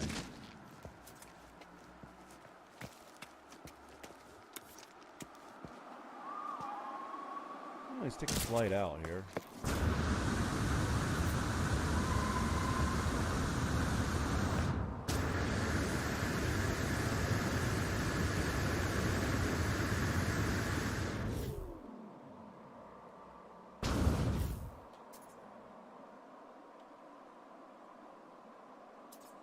Christmas tree, star, Bizarro, build, crazy tour, 4K.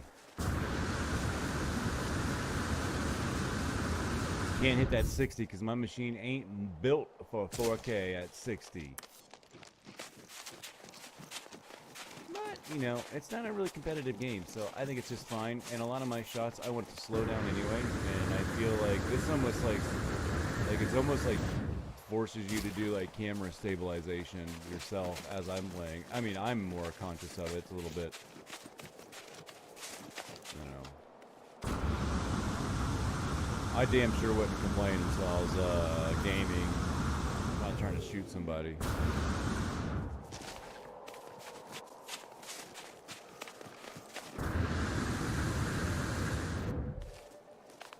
But gorgeous, you know. Just playing around with some build stuff. I don't even know where my count is at. It's got to be up there because the game is definitely struggling. We're super modded too as well, so I mean, let's just slam everything at this thing and put it in 4K, right? On a machine that's not really supposed to do this at 4K? I don't think so. I don't know. Its handle is pretty fine. I think it's a beast, but I optimize my system fairly well. And I think that's a key element.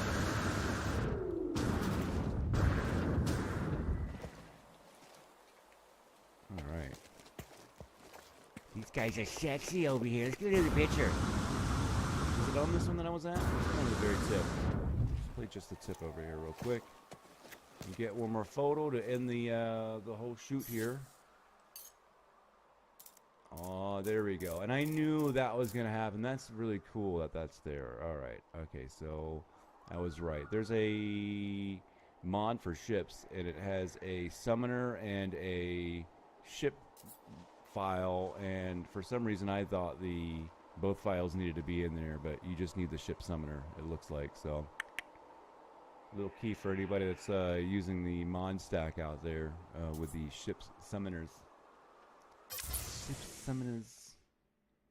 Alright, we'll do some flybys here. Let's get the tree out of the way. Who cares about the tree?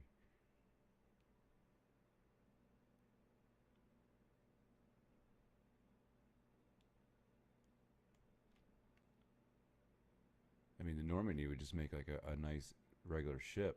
Let's make it down. Let's shrink that guy down and drive it around.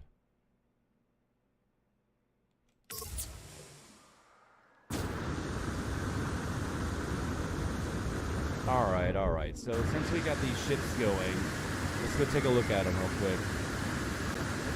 This video will be all over the place. Like, it's way too much stuff crammed into one video, man. It's like 3 different builds and a whole bunch of ships and 11 different mods with 33 different special ships. It's too much for us, man. You're gonna blow our heads off. We gotta thumbs down this video, man. This is blasphemy. Alright, let's go back into my menu here. So we got the golden vector. It's always number 1. The TIE silencer. Serenity. Batwing. Police. Razor Crest. Gaseous. That's part of the. That's recycled. Recycled graphics from the game. A lot of it is. The modders seem to use that. It'd be easy that and the game already has it.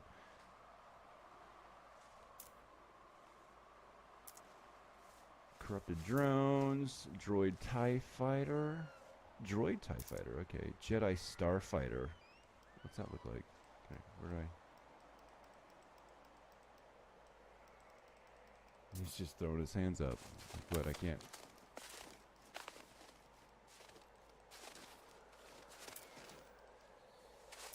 I was wondering why they wasn't popping up.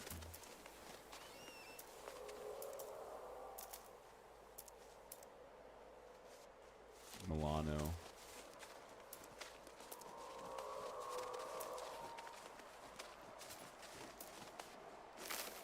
Alright, well that's working.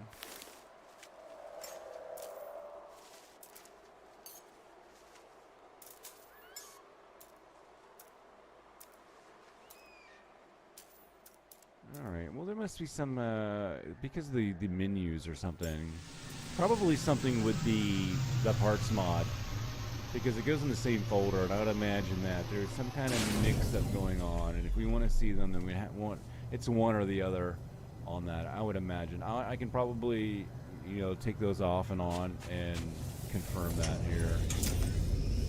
Alright, now that I've gone off on that own little tangent, we're not going to look at ships because I'm not understanding what's going on there, but I would imagine it has something to do with conflicts in the mods.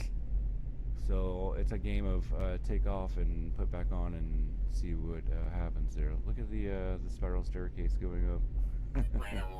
Incoming storm. Time to get out of there. Hey, we're gonna go check out some worlds. Let's go check out some worlds.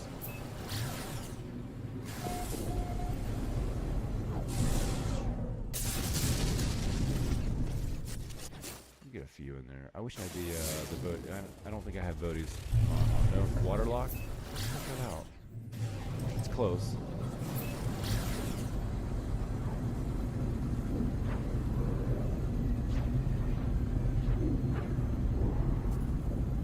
Yeah, and if just for those wondering, they're mostly mods by Woody Montana and then Brit Free. So, if you're interested and you're on PC and you're ready to take the game to a whole new level, I suggest going over to the Nexus mod site and checking out those two guys. Well, if you've never modded before, I'd go get Red Mosses all in one first. Get your feet wet first.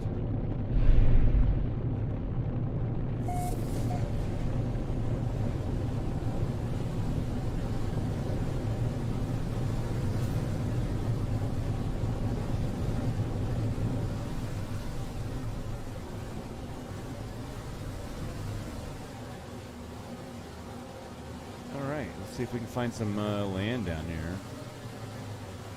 Couldn't see a damn thing from out there.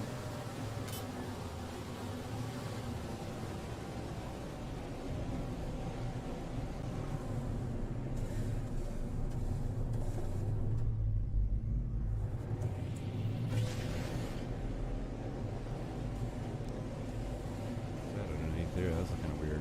I see something off over here. Weird flutter in the graphics. Just me? Let's pop up.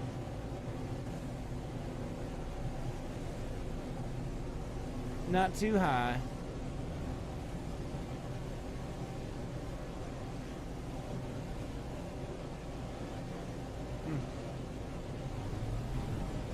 Hey, an a shooting star show out over the water might look good. Not gonna happen. That was it. It's baloney. Alright, guys.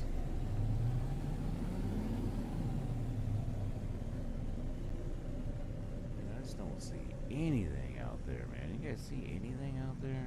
There's no hope for anything. Nothing out on either side. Yes, I like to hang upside down like a bat and check everything out. It just seems to be better for me. It did say waterlocked, or whatever it was. But there's something down there. We're gonna land. And we're gonna see how deep the rabbit hole goes. It's like a personal goal of mine. That's what this whole video is gonna be about. What the heck is on this water world here? Can we find some land? Alright, let's stop joking around. And let's find a piece of land down there. That looks like scattered lands, right? Oh, yeah, because I can see the shiny bits. So we don't want it quite there. We want deep water. I want a piece that's almost on the edge of there. That looks good to me right there.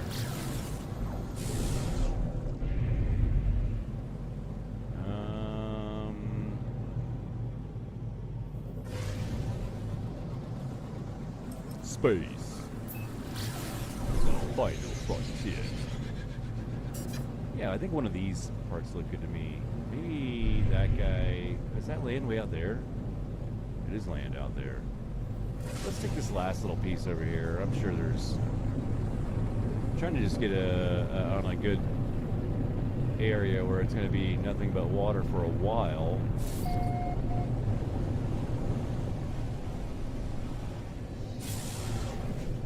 I wish I could turn the other camera on too. That side view, it shows my biscuit neck. I look like a giraffe with a biscuit neck.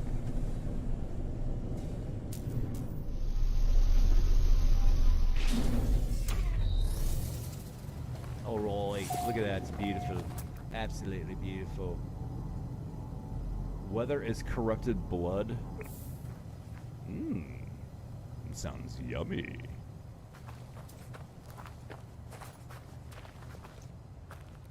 Man, these worlds just get crazy, man, with these mods.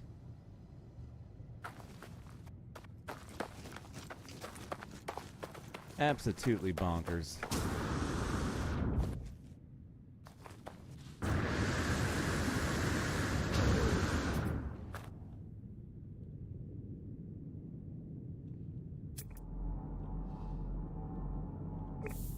Where's our the land lovers at? Thought I'll check. Oh, we gotta get a little sunrise here too. Oh no! There we go. I like to see the color change. Let's see what we get there.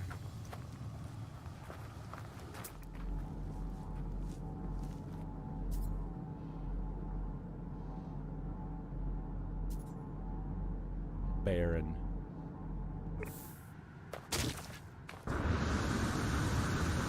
All right, well,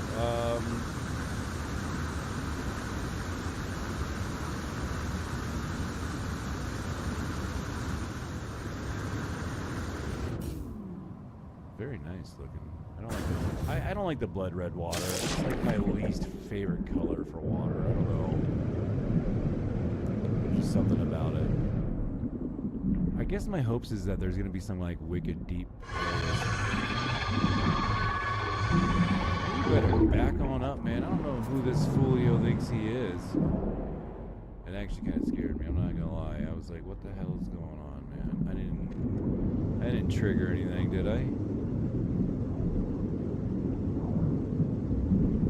I was so scared.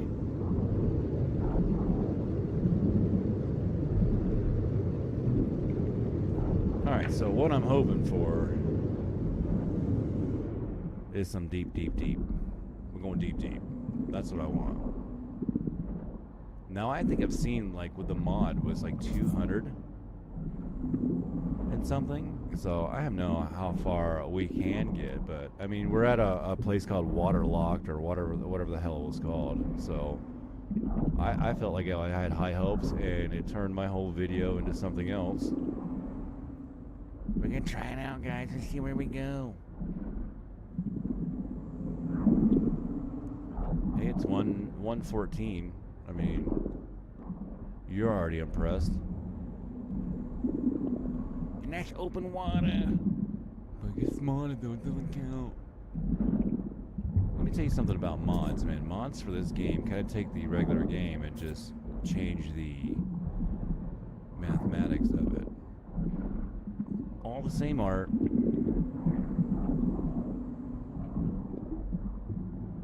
little bit different than just we added some different graphics or whatever, you know.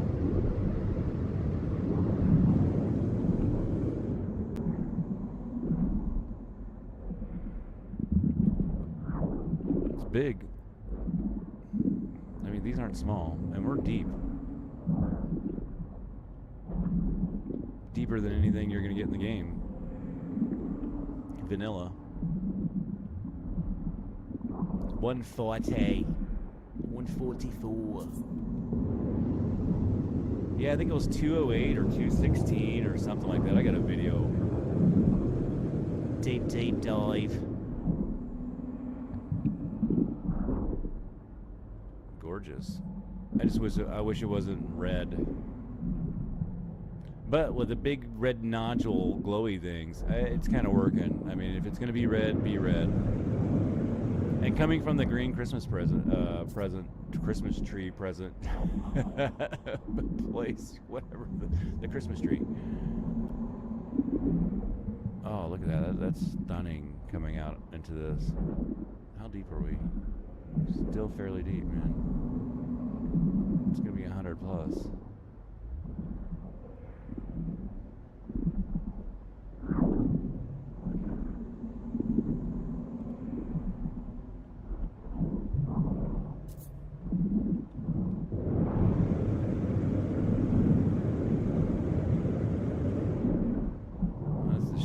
So we don't want to go that way. The thing is we're probably going to like run out of land. And I'm not going to want to go back, so I'll just end the video. And that'll be it anyway. I'm trying to keep them shorter so there's no ads in the middle of them. I think it's got to be under 8 minutes, I do believe. YouTube's auto pre-roll is already bad enough. I'm going to try to keep it to a minimal for you guys. If I can. I have no timer down there either, so I have no idea where the video is at in length.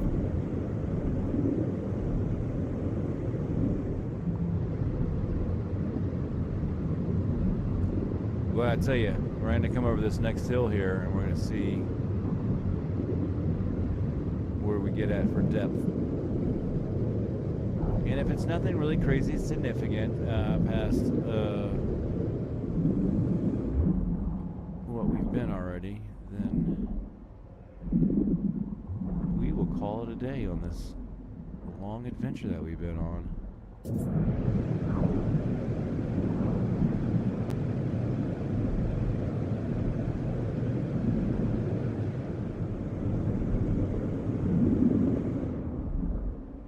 To be epic. I want to come over the hill into some crazy valley looking thing, and I want it to look epic.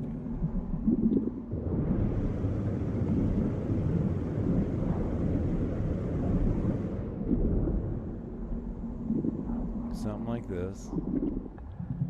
Now give me a huge mountain in the distance that kind of slowly comes in. Yeah, that's what I'm talking about, baby. Give it to me. Give it to me, baby. Open water. Alright, let's get deep. Let's go deep. Boldly go where no Gek has gone before. I keep seeing like almost a I think it's just a light shadow. I keep on thinking it's like a big old mountain about to come in. Alright, we're at 100 plus now. I feel a little bit better. It's going down too, but you get that weird kind of a illusion that you keep going down. And sometimes the numbers will actually go up.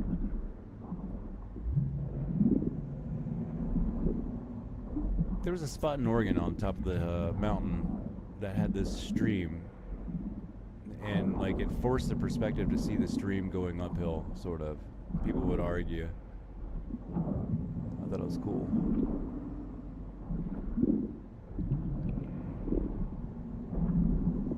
Well, 119.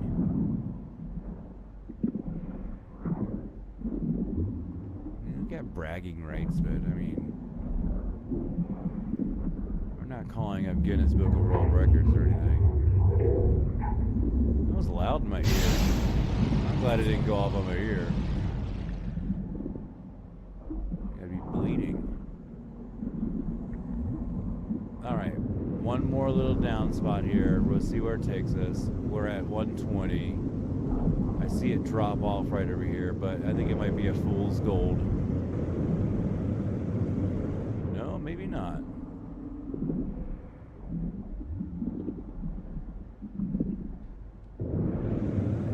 That's a significant difference. Here we go. We hit the 150s. We might even see some bigger numbers coming up here.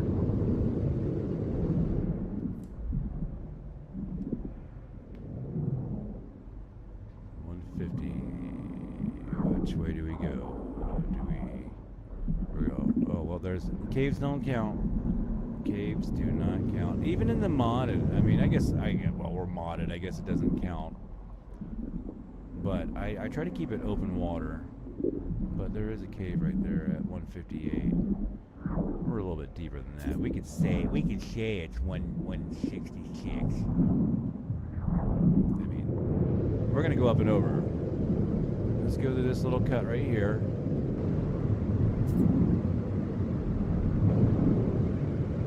And see if this pays off.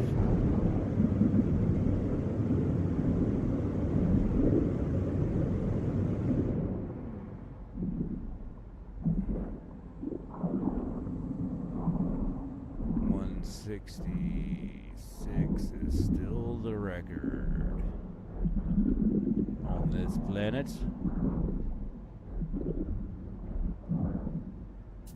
Gorgeous shot though there. I mean, that's just epic. Sitting down here this deep with this mountainous terrain all around you, it's just awesome. A lot of the complaints are that, you know, is that the water just don't get deep, and when it's down like this, it's super wicked crazy. I mean, I don't know. You could do some stuff with some water worlds, I think.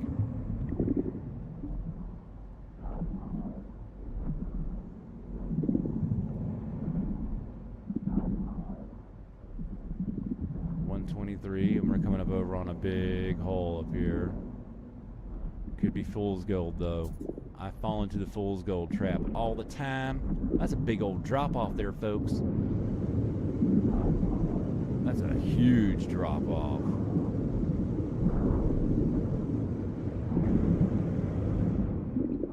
Alright, we're in the 170s, but that's kind of a cave though. I mean, that's cheesy to say. And we were definitely past 166, but that 170 mark, I don't know if I'm going to hold that.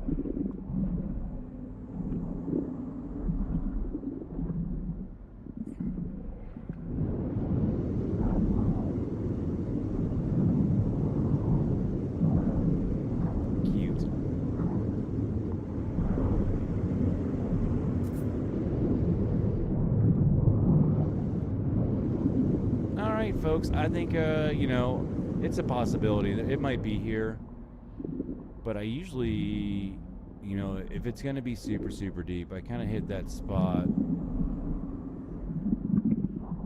a little more quicker, more often. Am I back out in that same area? I just turn around? Or is this a new area like that? Oh, it's a new area, huh?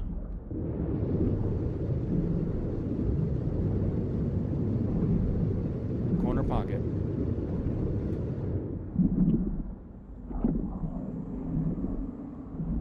I thought there was a hole there for a minute. Yeah, it's not even past 166 there. But you got a fool's gold drop off right up here. That's a big drop off, man. For already being at 166 or 150. Alright. So we'll probably hold 170 down here, I think. Alright, 170. 74, 5. Yeah, alright. Okay, I feel better. I feel better. This is where I start going, okay, that's impressive. You know, 175 is impressive. Doesn't beat the record.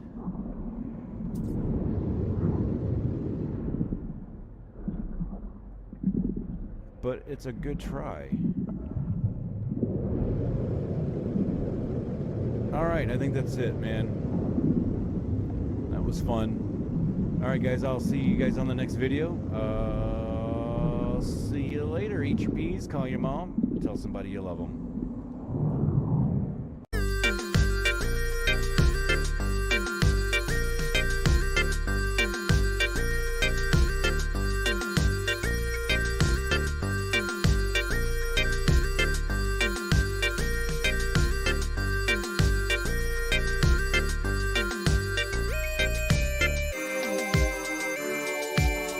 You're looking for updates? I can tell.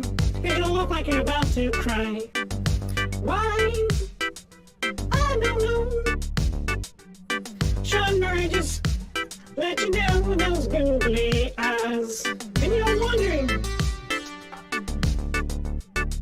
why tweak those eyes? Why does Sean tweak those little googly eyes? What is he looking at? Seriously, what's he looking at? I don't like the way you looked at me. Is a gecko at the golf version? You better hold a gag back.